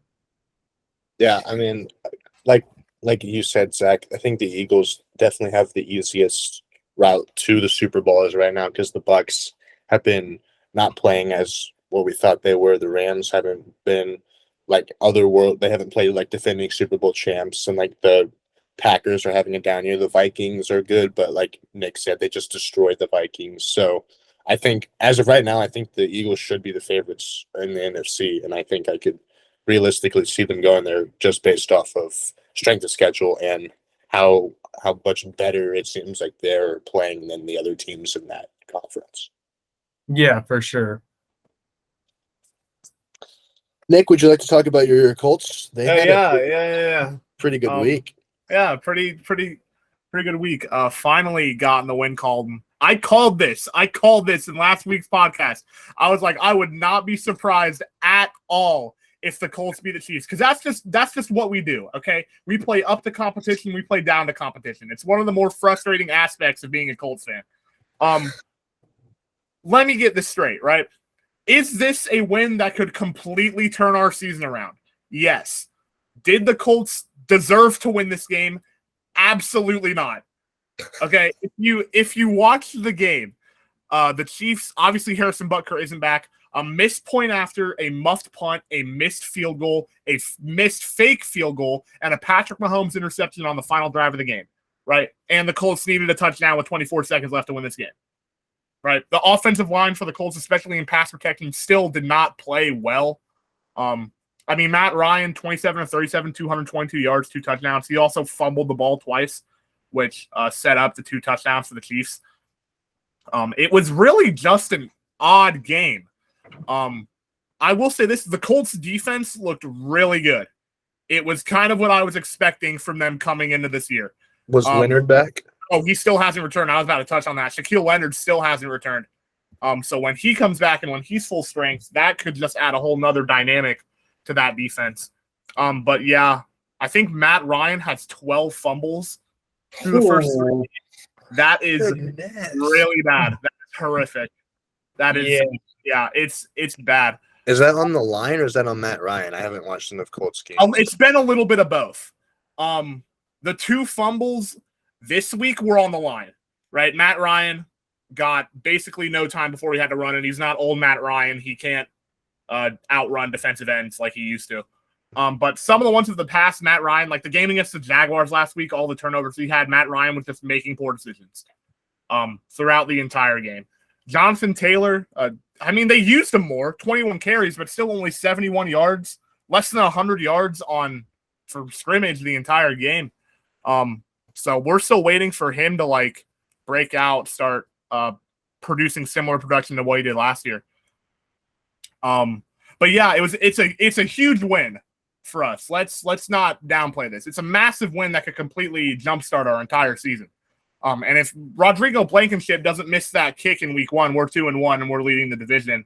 It's kind of how there's still going to be question marks based on how they play, but it's kind of what we expected from them coming into the year. Yeah, I mean, I'm not ready to panic on the Chiefs either. It was just kind of a weird game. But I mean, no one really on the Chiefs offense played well apart from, Travis Kelce played okay. Juju finally had a decent receiving game, but it was just weird. That's what I can say. It was just the Chiefs were just clearly off. Yeah. Like muffed punt, picks, that kind of stuff. Like that's just not like the Chiefs were clearly not on their A game there. But the Colts did a really good job of taking advantage of opportunities though. So, Yeah, they took advantage of that muff punt and those missed field goals later on in the game. Yeah, but like I think if the Chiefs have Harrison Butker, they win that game. That's all I can really say. If the Chiefs have Harrison Butker, they win that game. But it was much improved from the first 2 weeks of the year. Yeah, for sure. They got the Titans at home this week. We'll talk about that when we get to our predictions. But we'll see. We'll see where they go from here. Yeah. One thing with the Colts, you said like Jonathan Taylor hasn't gotten going yet, but I think he's a good enough back to where like he'll get it going. He will eventually, yeah, for sure. I hope he does. Yeah, you do. But yeah, but one thing like that we saw when they played the Jags is the Colts receiving core without Michael Pittman is one of the worst in the league. It's bad. It's so bad. They're it's so bad. not good. Like even with Alec Pierce, like Alec Pierce is fine. Alec Pierce has been he hasn't been bad, but he hasn't been spectacular. He's been in. So like without Michael Pittman, they have nothing. Yeah, it's a problem. It looks like the Bears receiving core. Yeah. I really can't even argue that. I was about to be like, hey, put some respect on him. I can't even argue that if we're being honest with ourselves. Well, speaking of the Bears, they just beat the Texans 23-20, and as Nick would like to say, it was just a mid-off. It was worse than a mid-off. It was a tank bowl. Both these teams are going to have top 5 picks in the NFL draft when April comes around. Justin Fields, like 8 of 17 for 160. You think the Bears and the Texans will have the top 2 picks? I wouldn't say that just because the Bears have shown flashes of like decent play with their running game. But like, I mean, I could very well see these two teams having the top 2 picks. The Texans are pretty bad. I get behind they're the worst that. team Texans in football. suck. Yeah, they're the worst team in football. They are awful. Davis Mills hasn't played well. They haven't. Their running game has been. Dameon Pierce had a good game. Yeah, he had. I was about to say Dameon Pierce actually played well, 80 yards and a touchdown. But yeah, it was really just which team could make the mistake the latest. And it happened to be the Texans this week. Yeah. So, are you guys worried about Fields? Oh yeah, for sure. For his first season in 3 weeks, he has not looked like what we thought he would. Granted, his situation's bad, but I don't know. Still feel like I was listening to somebody. They said the Bears would feel a lot better if they were 0-3 right now, but Justin Fields had shown flashes of being their guy at quarterback. But right now they're 2-1, right? Yeah, 2-1. But Fields hasn't really shown much. No, he hasn't. Fields hasn't been the reason they've won their games. I mean, they played the Niners in a monsoon. I don't think you can, we said it when it happened, I don't think you can really take. Yeah, it was. I don't think you can really take anything from that game based on the field conditions. They got blown out by the Packers, and then they beat the worst team in football on a game-winning field goal. Yeah, the Bears are bad. They are really bad. I thought that a new coach would kind of help them. I thought that would help Justin Fields a lot as well, but it's not. I didn't. Matt Eberflus he was the Colts defensive coordinator. He's a defensive type coach. Well, I just thought it would just have anything's better than Matt Nagy. Yeah, exactly. Obviously. Yeah, but I mean, I don't know. But Justin Fields, he might not be the guy. Nah, I don't think he is. He played objectively bad. You can say all you want about the situation, but he played bad. He was the second worst starting quarterback in the league last year. And he's looked just as bad, if not worse. And it pains me to say that as an Ohio State fan, but yeah, he's not. Yeah, I just don't think he's it at this point. Do you think he would be better if he was in a different situation, or are you just losing all hope on him? I think he would have been better. I mean, at this point, once you get to the second or third year of your development, it doesn't matter what situation you're in. You're either a good quarterback or you're not. You can't just change what you've learned. Once you get to your third or fourth year in the league, just ask Sam Darnold. But I think he would have been better if he was drafted to a more offensive friendly situation, or if he didn't just get thrown in week. I think it was 3 last year after Andy Dalton went hurt. But yeah, I just don't think Justin Fields is it as of right now. Yeah, I think he might have had a better shot if he was drafted into a better offensive team, but I still just don't think he's that guy, for their quarterback. He's not getting it done, I really thought he was going to break the Ohio State quarterback curse, but it's not we'll see. We got one more coming, though. CJ Stroud, we'll see what he does, I guess. we say this every time, and I don't know. We'll see. Hopefully CJ's better.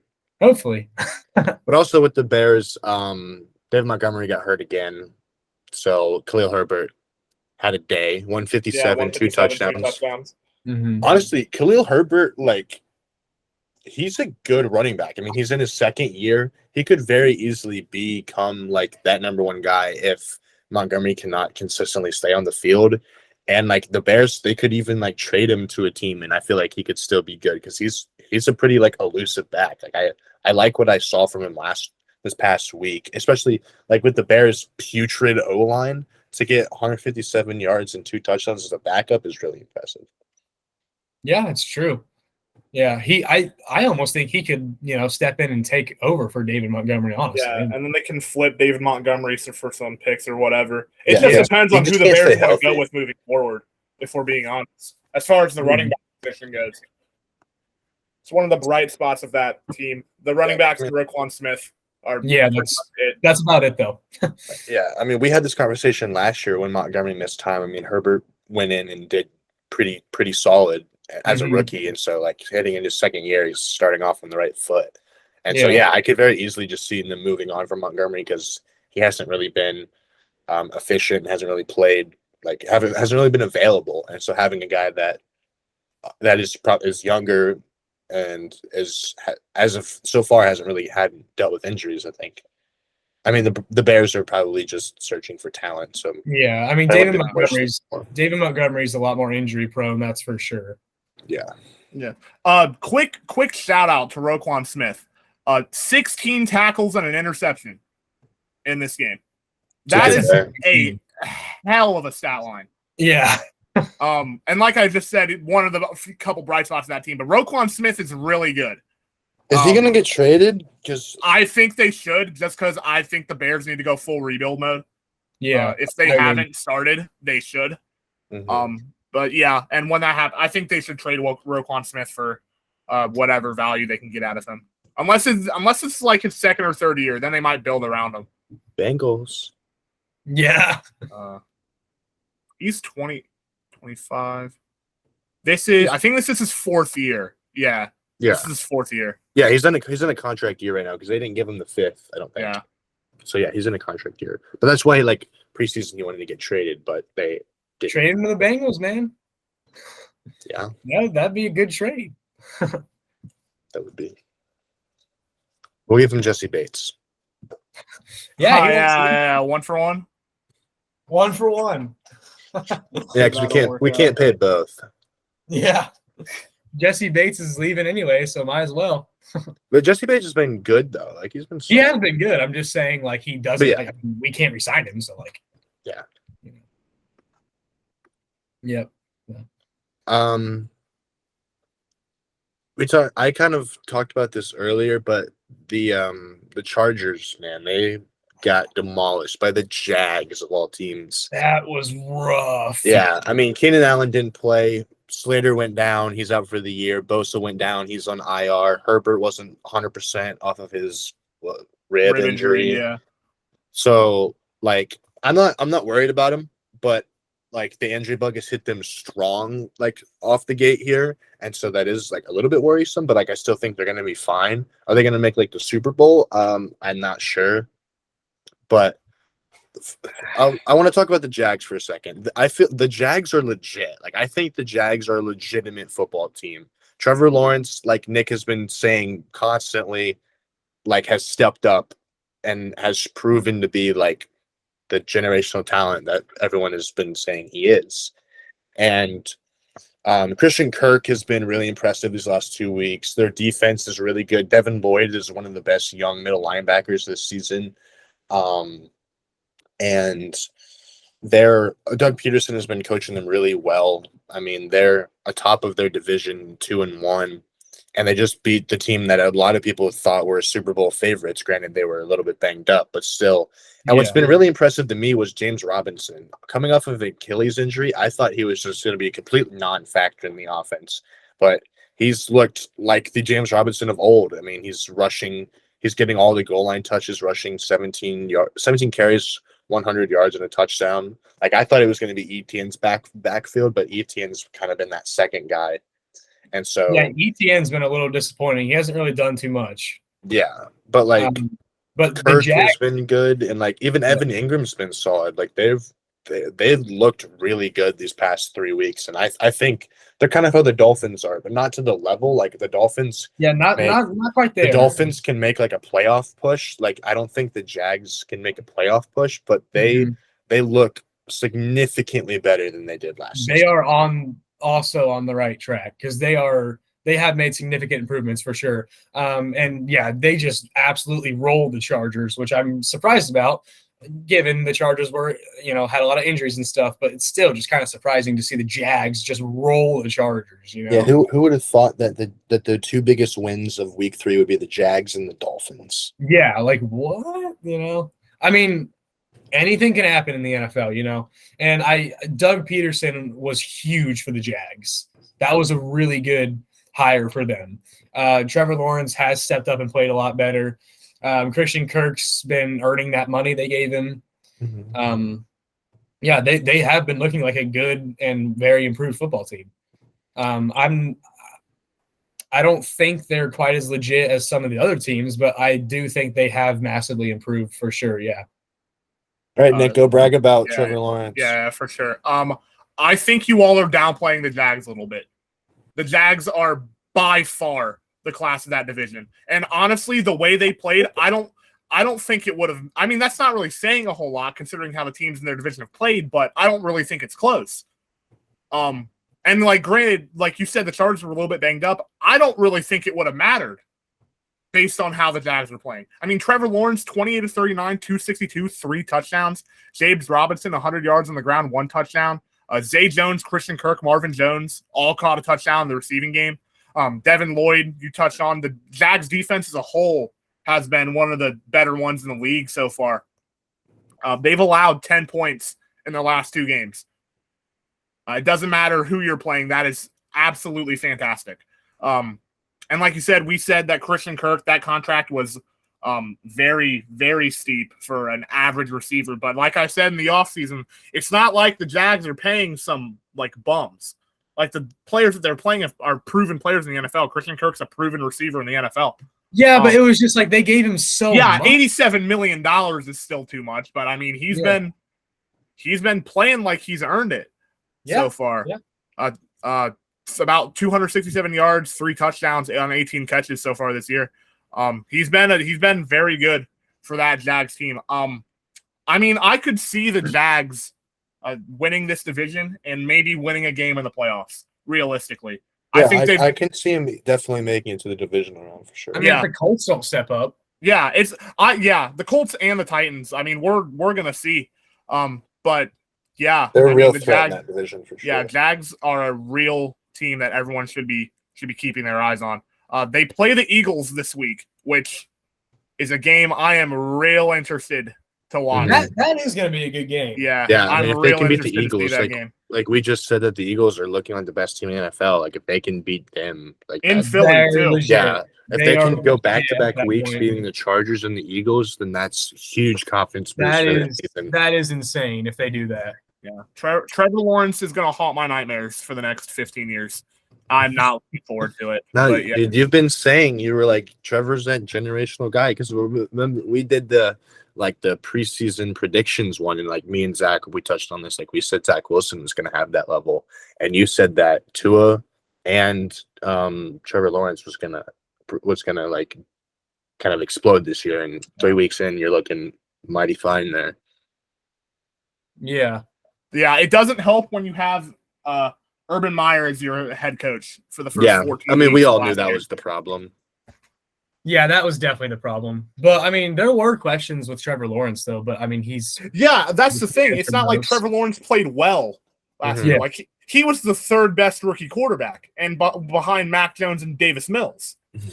But, I mean, he was drafted 1st overall for a reason. Best quarterback prospect since Andrew Luck for a reason. He's played very good so far this year. And the Jags as a whole look like a well-oiled unit, a well-oiled machine. Yeah, for sure.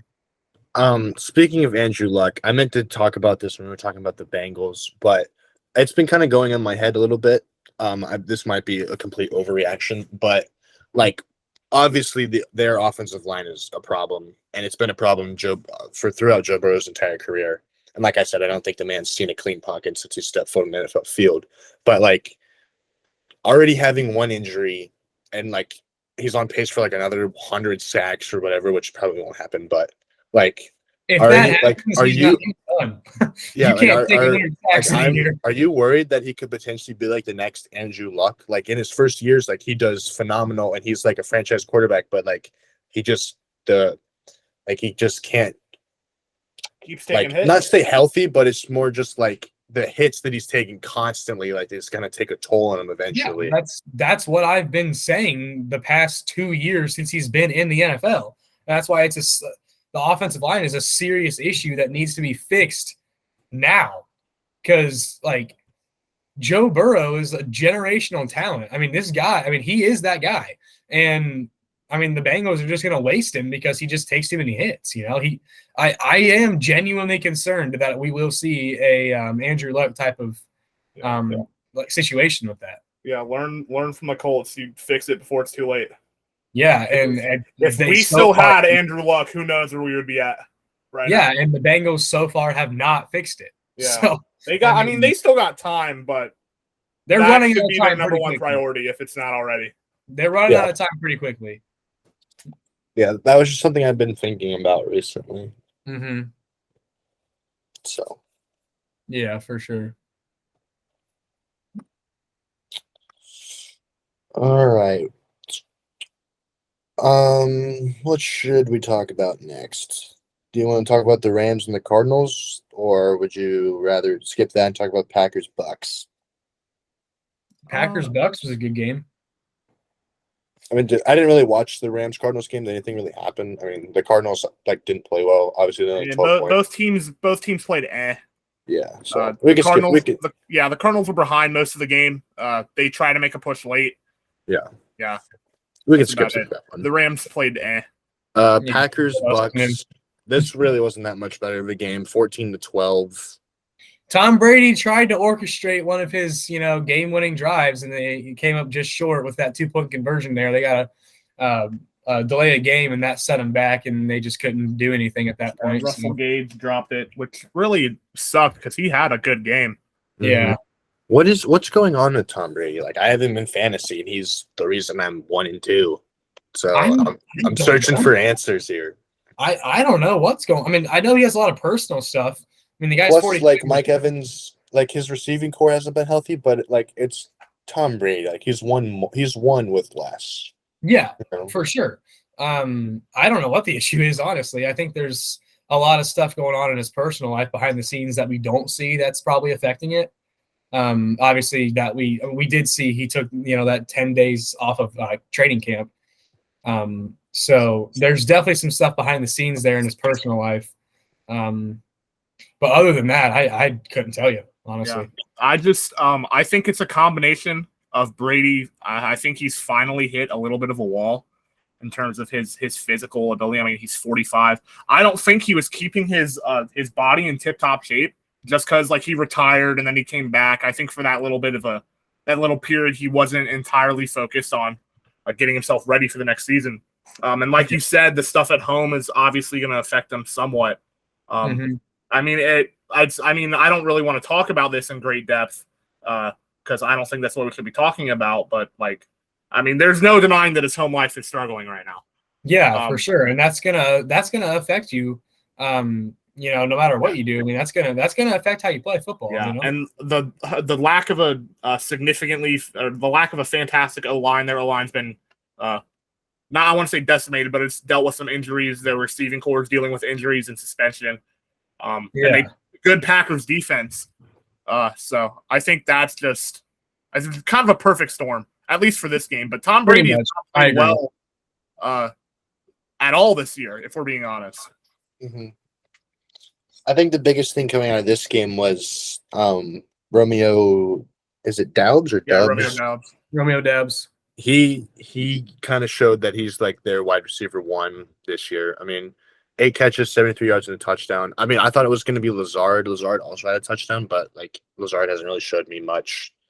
But I don't know. The Packers don't have receivers. We kind of knew that coming into the season, which has to be frustrating for Aaron Rodgers. But I mean, Aaron Rodgers did what he had to do to get the win. So yeah, I mean, I think like not having Devontae Adams is obviously like going to affect him because Devontae Adams is the best receiver in football. But they haven't taken as big of a step back as I thought they were going to, honestly. I mean, they've still been playing well. They obviously just beat the Bucks. That's a good win for the Packers.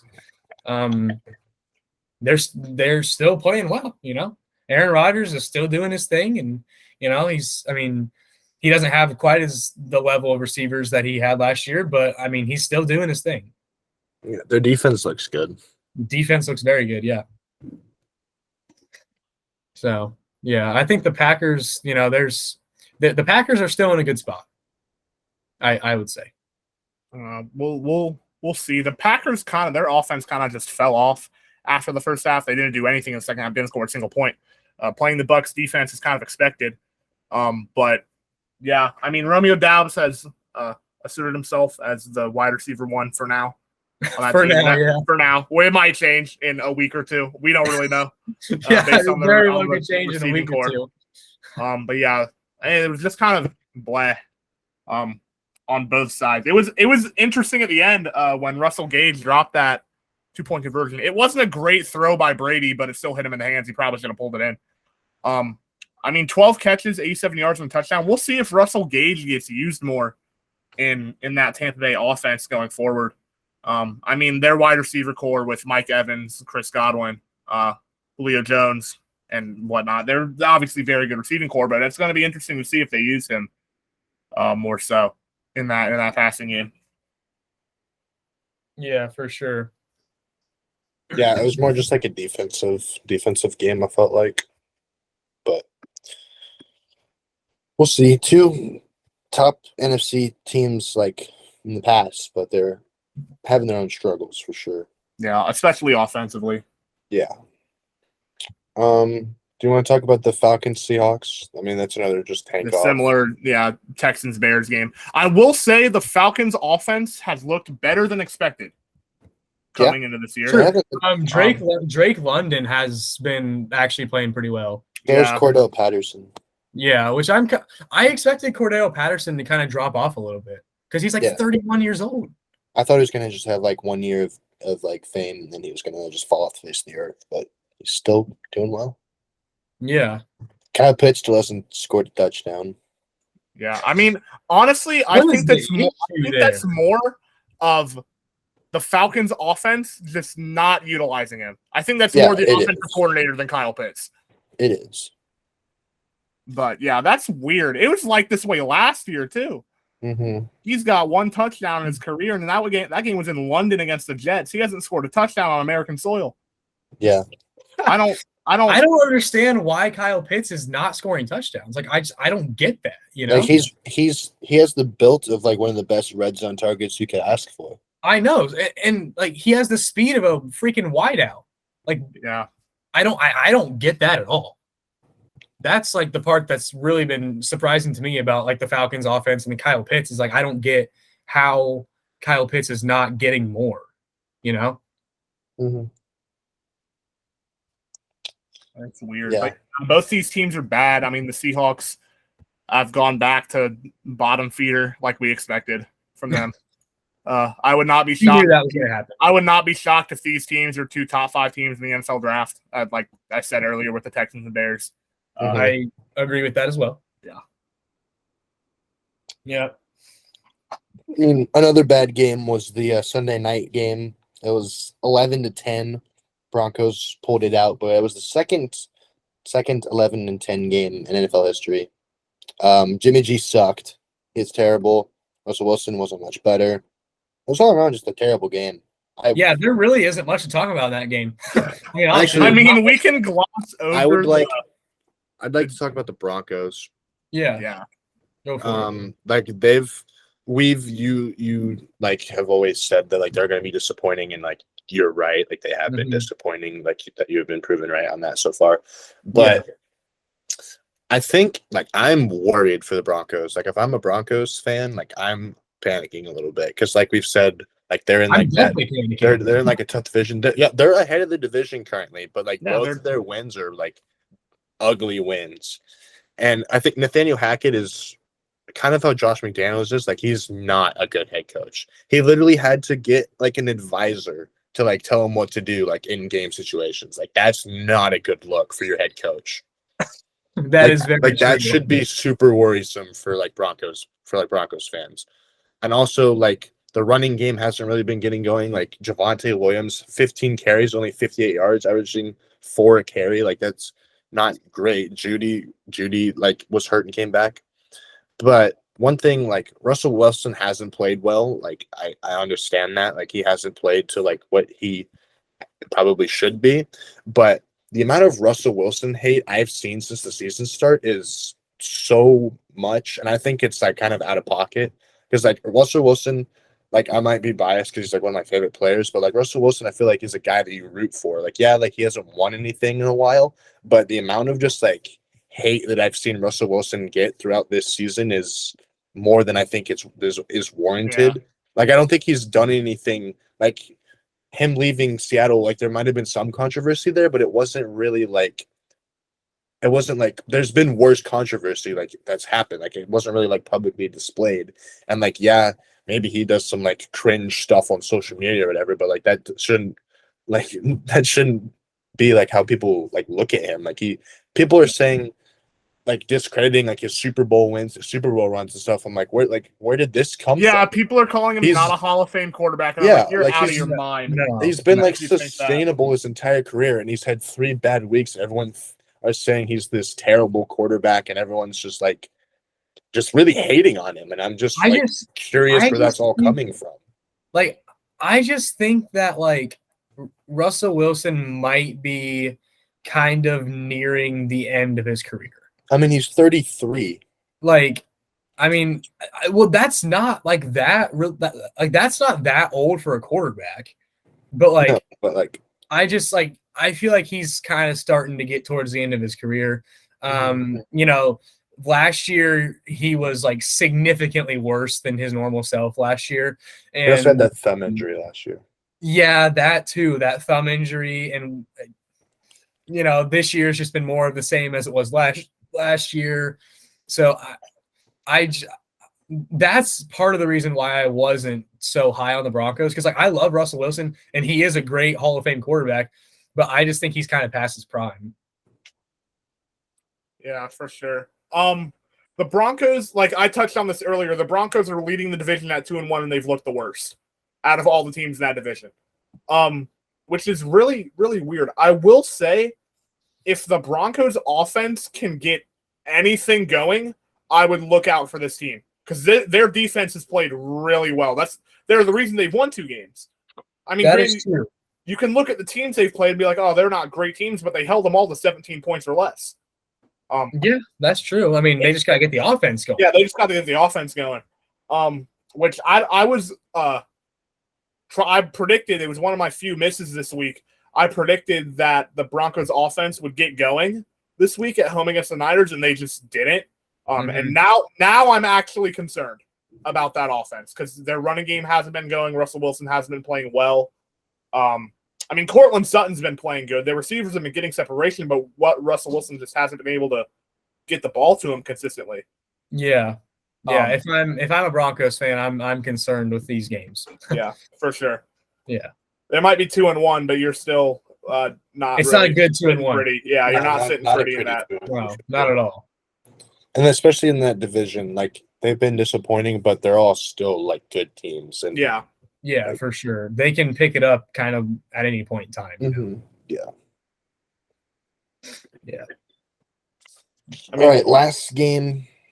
Or anything else about the Broncos? No, I think we covered it. I mean, everyone's going to talk about the Jimmy G safety, as they should. Terrible play. Saved a pick 6. Yeah, it was an all-around bad. Yeah, the safety was the best case scenario. Yeah, it was. Out of that. The safety was the best case scenario. That was. Did you see the meme that it was like Jimmy G has officially stepped on racism? Yeah, it's like he put his foot down and ended racism. That was and Dan Orlovsky tweeted, "I'm free."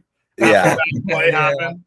Yeah. But that would happen to Jimmy G, though. He's just like that type of quarterback Yeah. that like that stuff would happen to him. I'm not hating on Jimmy G, man. I don't think he's awful. No, I'm not hating either. I just like he has games where he looks fine. Like And then other games where he and then looks other like games when you're like, why are you on the football field right now? that. Like I don't know. He's kind of like Kirk Cousins, but I feel like Kirk Cousins is better. Like he's the definition of like an quarterback. He's diet Kirk Cousins is what That's he true. is. Yeah, he's That's like an quarterback.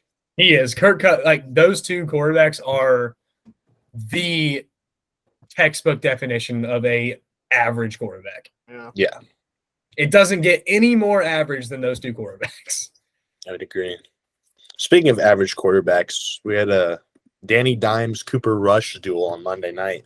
Oh gosh. The Cowboys won 23-16, and really just off of like watching the game, it was just CeeDee Lamb is wide receiver 1. That's the biggest thing you can really come out. Like he played really well down the stretch. He won me my fantasy week. Thanks, CeeDee. Yeah, he did, Evan. Second. Bring it over, Yep, I am 1-2. CD saved my season, but like stats wise, just looking at the running game, I mean Zeke 15 carries, 73 yards, touchdown. Tony Pollard 13 yards, 105. Like that, like they really executed well in the running game, and the Giants are no longer undefeated, which is a shame. Who saw that coming? A weird thing. Yeah, wow, that's shocking. I mean, Saquon had a good game. I mean, he did. Saquon played well. He did. He played well. Yeah, but I mean, I'm glad he's having kind of a resurgence so far. Like you knew the Giants were not gonna be like that, like great team, like that. They were like, oh, they're undefeated. Like that's not gonna last. Like it's like they really aren't that good. They won by a combined 4 points against teams who have a combined 2 wins. Like, yeah. Like what? Come on now. I know. That's what I'm saying. Like, I will say this: Cooper Rush has played significantly better than I thought he would. Yeah, he has played pretty well. I'm going to come out and say it. I think Cooper Rush is the next Brock Osweiler. Like, I think he's a really good backup, and he's going to have this season, like, where he's going to do good, and then he's going to get, like, paid, and then it will be, like, a starting quarterback for some desperate team, and then he's just not going to do it. He's just not good. Yeah. I can see that for sure. Yeah, I don't know. I will say the Cowboys' two-headed monster at running back of Tony Pollard and Ezekiel Elliott is incredibly underrated. Mm-hmm. That is a very good backfield. Yeah. 178 yards on the ground and a touchdown. Mm-hmm. Do not slouch on that at all. If Dak Prescott misses more time than expected, they can lean on that running game and see results. And like you touched on that running game. Yeah, like you touched on earlier, CeeDee Lamb finally broke out and had his season start of a game. I mean, 7 catches, 75 yards against the Bengals in week 2 is not bad at all either. It's not awful, but it's 87 yards and a touchdown and that one-handed snag in the fourth quarter. To kind of I'm not going to say put the game away because it gave him the lead, but I think once he caught that, you felt that the Cowboys were gonna pull out and win this game. Yeah, for sure. Yeah, CeeDee Lamb, he's performing like we expected coming in this year. He dropped a wide open touchdown in the first half and made up for it. He did with that one-handed snag in that corner of the end zone. But yeah, the Cowboys. I wasn't ready to call their season over once Dak went down. Because I felt like they still had good pieces, and they've proven that. It's just going to depend on when Dak comes back for them to see how the rest of their season goes. Mm-hmm. Yeah, I agree. Yeah, I mean it's pretty much it for that game. Mm-hmm. All right, wasn't an exciting game. Yeah. Shall we get into the week 4 predictions? Let's do it. All right, we'll start off with tonight's game, Dolphins, Bengals. Weave, we'll turn it over to you. Well, I think I'm going to go with the Dolphins. Because I'm not high on the Bengals through the first 3 weeks of the season. We've talked about them earlier in the podcast, so I'm not going to go back into it again. But I'm not really too high on how they've been the first couple weeks, and the Dolphins are just red hot. So I'm going to go with the Dolphins. I think it should be a close game, but I'm taking the Dolphins. Yeah, I am not. I am taking the Bengals at home tonight. I think the Dolphins expended a vast majority of their energy to beat the Bills at home last week. Tua's coming in shaken up. Short week in Cincinnati. I think the Bengals know that if they get this win tonight, they will reassert themselves as a serious threat in the AFC. And I think if they win this game tonight, they will prove to the NFL world they're still here. Don't forget about us. They got weapons just as good as Miami. I think their defense is a little bit better. I think it's a chance to prove themselves on national television if they feel like they haven't already this season. I've got the Bengals in a close, high-scoring game at home tonight. I like that. Nick, you pretty much took the words out of my mouth. I mean, I got the Bengals winning, and I think, like you said, them having like a real, like basically close game, like expending all their energy against the Bills. Short week. Tua, I don't think is going to be 100%. Plus, like they're not practicing normally. Like they had to practice somewhere else due to the hurricane. So I think like all of that, plus, like you said, the Bengals, if they win this game, they're establishing themselves as like a contender again, potentially. Like I think the Bengals are going to pull it out in a close one. Those are very good points. Now I think it'll be a really good game. It'll be a great game. I'm so excited to watch it. I'm regretting my pick now because those are all very good points. I forgot to consider Tua's injury and everything. Well, you can still switch. Yeah, I mean, make it interesting, Weaver. Keep it as the Dolphins.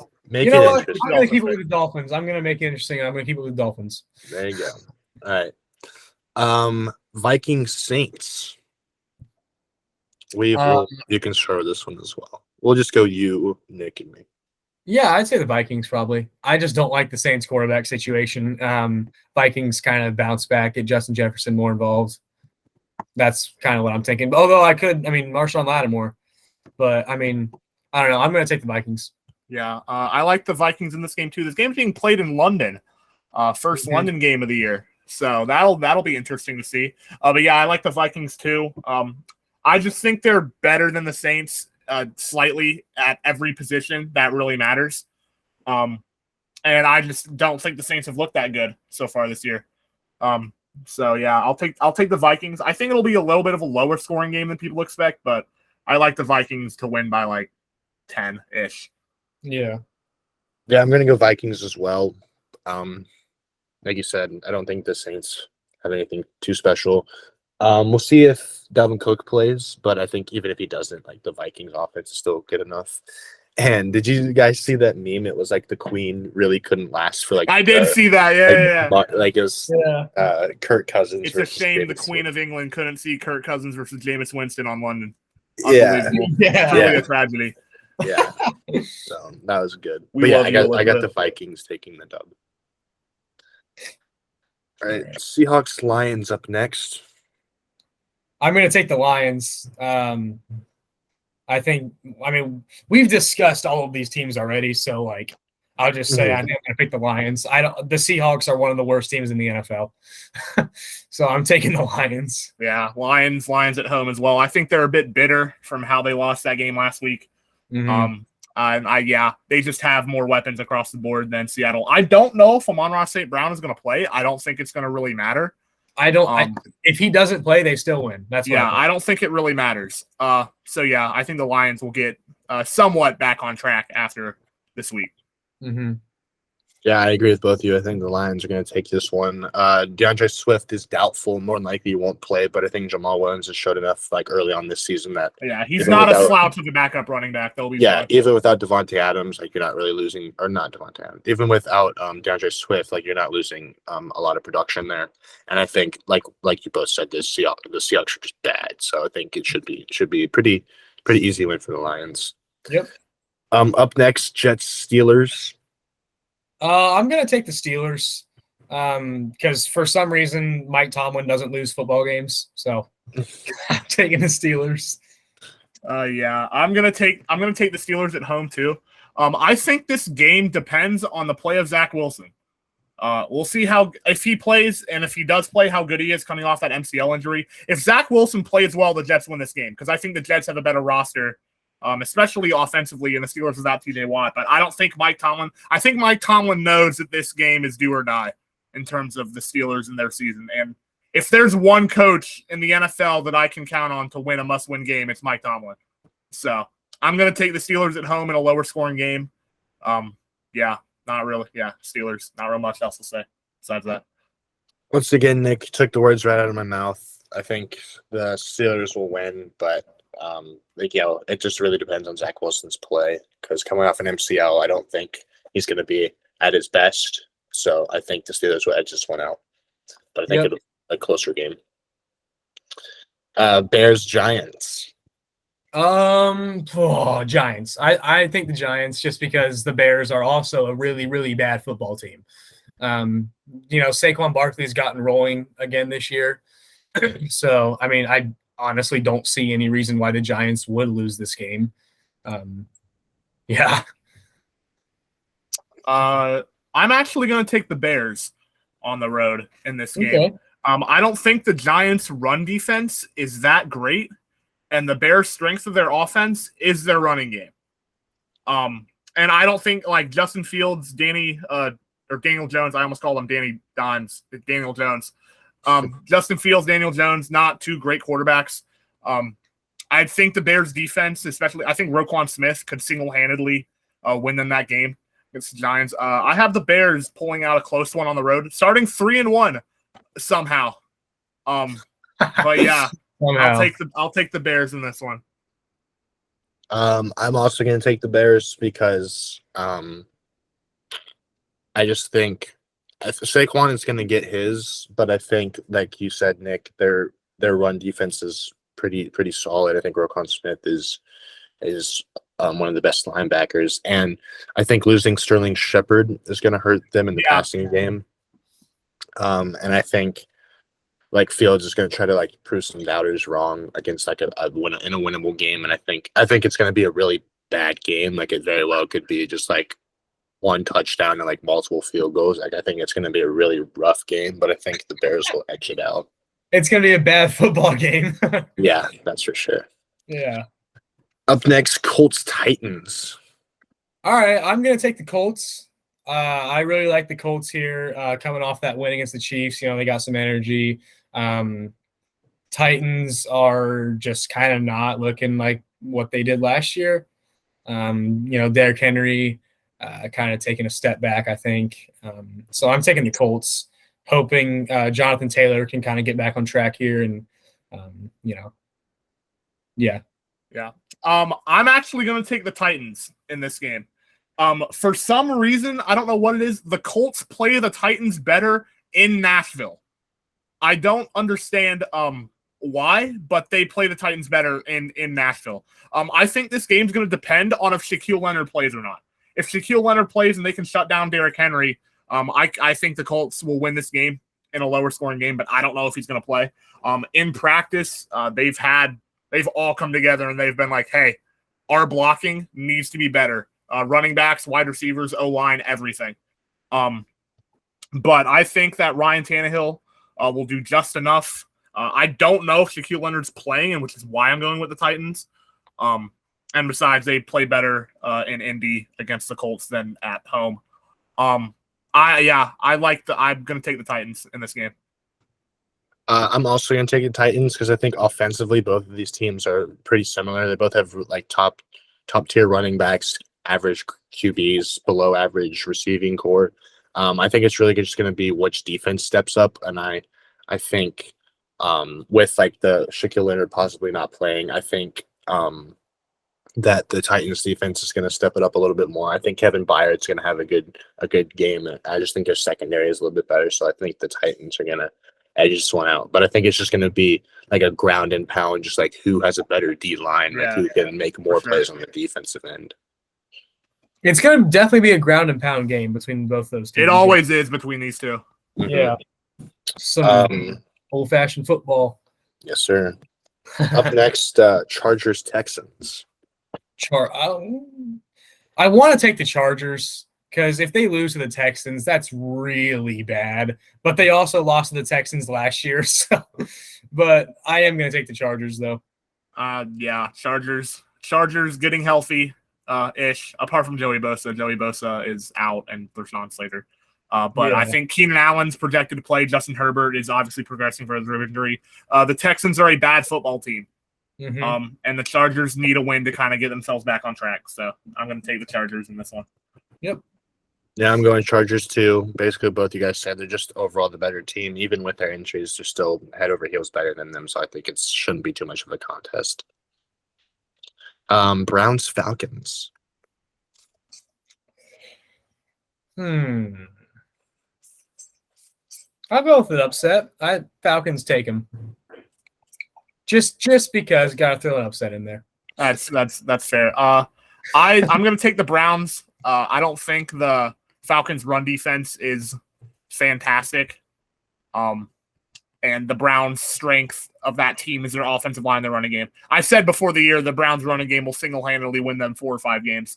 I could very well see this being one of them. Yeah.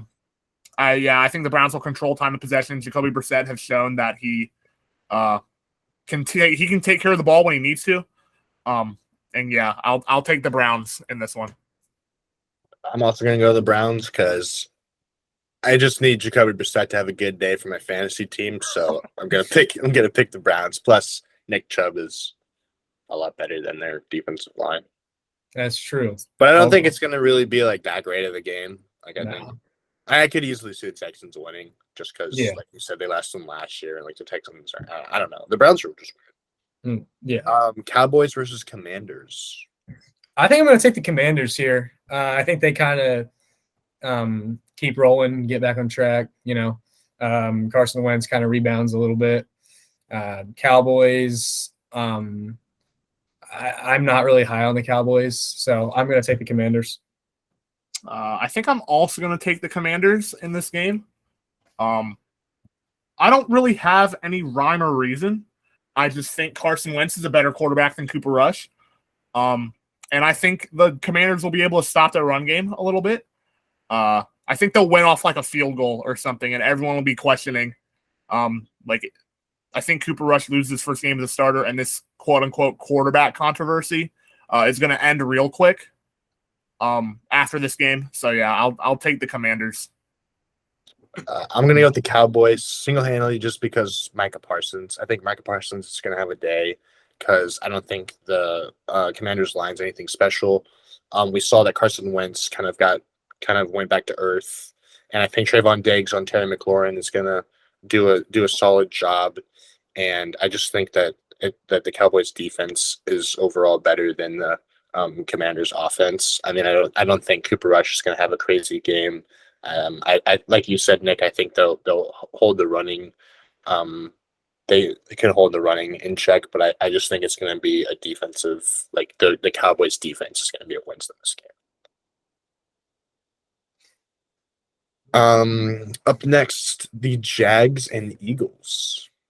Now this is going to be a good game. Mm-hmm. I'm going to go with the Eagles though, just because I mean, yeah, the Jags are hot and like they might be the real deal, yes, but I still feel like the Eagles are 100% without a doubt the real deal. So I'm taking the Eagles. Before last week, I was thinking the Eagles were going to win in a blowout. There's always one blowout. Yeah, there's always one game a week in which a team shows up where they shouldn't. I think it's the Jags. I think the Jags are the real deal. I think Trevor Lawrence has asserted himself as taking that leap in year 2. James Robinson, their receiving core, their defense has shown to be legitimate these first 3 weeks of the year, and they blew out the Chargers 38-10 in their place last week. I think they're red hot. I like the Jags in this game, in a very close game. This is not saying that the Eagles are going to fall off after this game. I think the Jags are going to pull this one out. Yeah. I think the Eagles are going to pull this one out, but I think it's going to be, like you guys said, a tough game. I think it's Doug Peterson's revenge game. It's his first game back, or first game playing in Philadelphia since he was obviously fired. And so I think it'll be a good game, but I think the Eagles are just a more experienced team, and I think they're going to just just off experience, I think they can beat like the young Jags. But I do think like it'll be definitely a fun game. Probably the game of the week in my opinion. Yeah. Up next we got the Bills and the Ravens. This one could also be a Yeah, I was gonna say I could see this one being the game of the week. I got the Bills though. I got the Bills getting back on track and kind of showing back up to their normal like dominant selves. I think it'll be a good like solidly close game, but I do have the Bills, especially with the Ravens' depleted secondary. Yeah, you just took the words right out of my mouth. I think this is going to be a high scoring game. Lamar Jackson is obviously MVP frontrunner, like we talked about earlier. I think he's going to do what he does. But the Bills just have too much firepower on offense with Stephon Diggs, Gabe Davis, and obviously Josh Allen, 6'5", 240, behemoth of a man playing quarterback. I think the Ravens' depleted secondary is once again going to come to haunt them in this game. Yeah. I think the Bills get back on track. I like the Bills in this game. I like the Bills too, but I think this game is going to be a shootout because both secondaries are not good at the moment. The Bills secondary is banged up. The Ravens secondary is not great. So I think it's just going to be like I could very easily see both quarterbacks hitting over 300 yards and 4 touchdowns. Like I can see it being just like an offensive shootout and whoever has the ball last. But I think, like you said, Nick, I think the Bills just have a better offensive like weaponry than the Ravens do, and I think that's what's going to ultimately push them over the edge. Up next, we got the Cardinals and the Panthers. Cardinals for sure. I mean, the Cardinals are just clearly the better team here. I mean, that's all there is to it. Yeah, I like the Cardinals in this game too. Like you said, I just don't think the Panthers are that great of a team. Kyler Murray is still one of the better quarterbacks in football. Yeah, the Cardinals just have more firepower on pretty much everything apart from running back. So yeah, I'll take the Cardinals in this game. Yeah, I mean, I'm gonna go Cardinals as well. But you guys basically said everything I was gonna say. But yeah, I mean, I think they're a better team, and I think Kyler's gonna go back to how he was 2 weeks ago when he had that pretty solid game. So I think the Cardinals will take it. Up next, we got Raiders and Broncos. I'm gonna go with the Broncos. Well, actually, no. I'm gonna go with the Raiders. I think the Raiders finally get their first win. Like I've said before, I don't think the Broncos are really all that. I think the Raiders, I think they come out and they finally get their first win here. Because I mean, if they don't win this game, it's kind of over for them at that point if they don't win this game. So, I mean, I think they get it done. Yeah, you kind of said everything. I like the Raiders at home in this game too. They have to win this game. Like there's no doubt about this game. They have to win this game. I think they've looked better than the Broncos despite having 2 less wins. And yeah, they just have more firepower. I just don't think the Broncos offense has looked great. Lower scoring game, but I think the desperate Raiders will pick up their first win.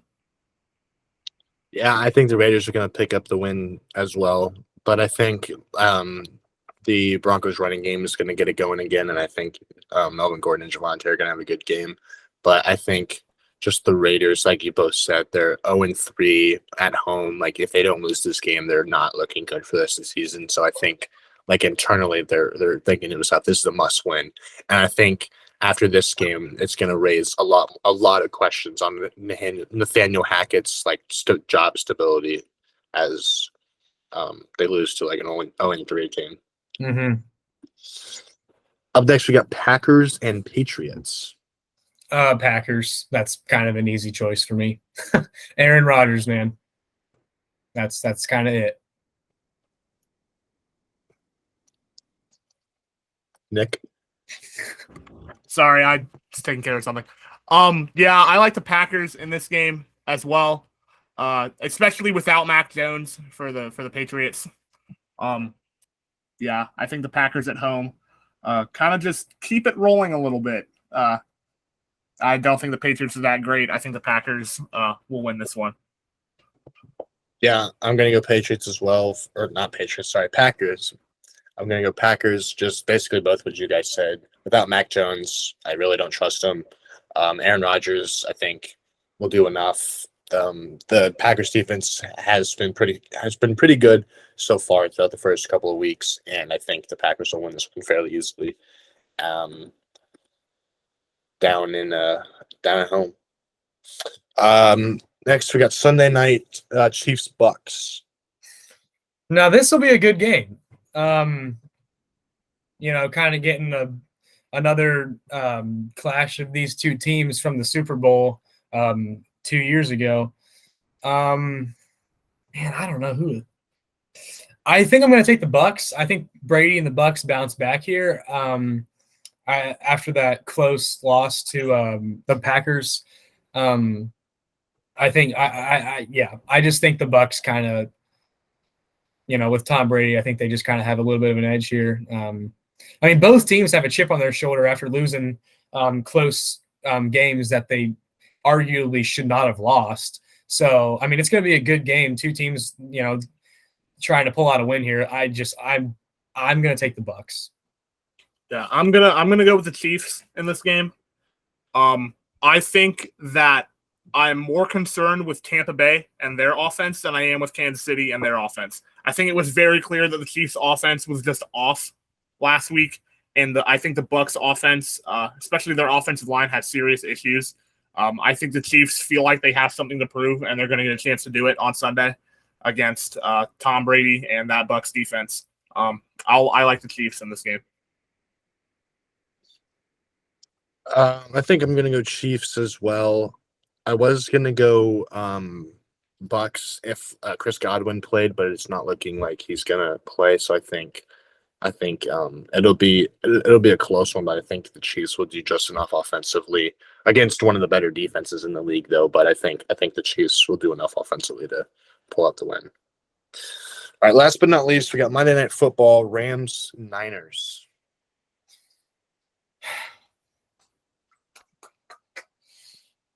I think the Niners bounce back. I think they have a good defense, and the Rams aren't really looking like defending Super Bowl champions right now. So I'm going to take the Niners. I like the Niners at home in this game too. I think they realized that they were lost on Sunday night was kind of embarrassing. The way they lost that game, and the Niners just as a team have played well against the Rams, apart from the NFC Championship game last year, which is the one that meant the most, ironically. But I think the Niners as a team have played well against the Rams recently, and I think they know that they have to get. I wouldn't say have to get a win, but they could really use a win to avoid starting out 1-3. And like you said, I don't think the Rams have looked that well for being a defending Super Bowl champion. So I'll take the Niners at home. I'm going to go with the Rams. I think Cooper Kupp's going to have a pretty big game. I don't think that I think he's going to kind of shut up their secondary, and I think Aaron Donald and Jalen Ramsey and like that entire defense is going to do well. But I think it's going to come down to it's going to be a coaching duel. Both great coaches, and I think it's really just going to come down to who has the better game plan going into the week. And I think I'll give the edge to the Rams. Fair enough. Yeah, so that's all we got for today. Thank you all for watching. Nick, Zach, thank you all for being here. Football's in full swing now. It's a good time. It's a good time. About time. Yeah, I'm excited to watch this Thursday night game. Hopefully the Bengals pull it out. Wearing all whites. It'll be a good game. Sexy uniforms. Yeah, they're not losing tonight with those all white unis. No chance. They know they can't. And then I got to get the fantasy teams back on track as well. Same. I'm sitting at 2-1. I'm sitting okay. Yeah, I'm 2-1 too, but I just lost some bull crap. So. Yeah. But yeah, that's all we got. Thank you all for watching. We'll catch you guys in the next one. See ya.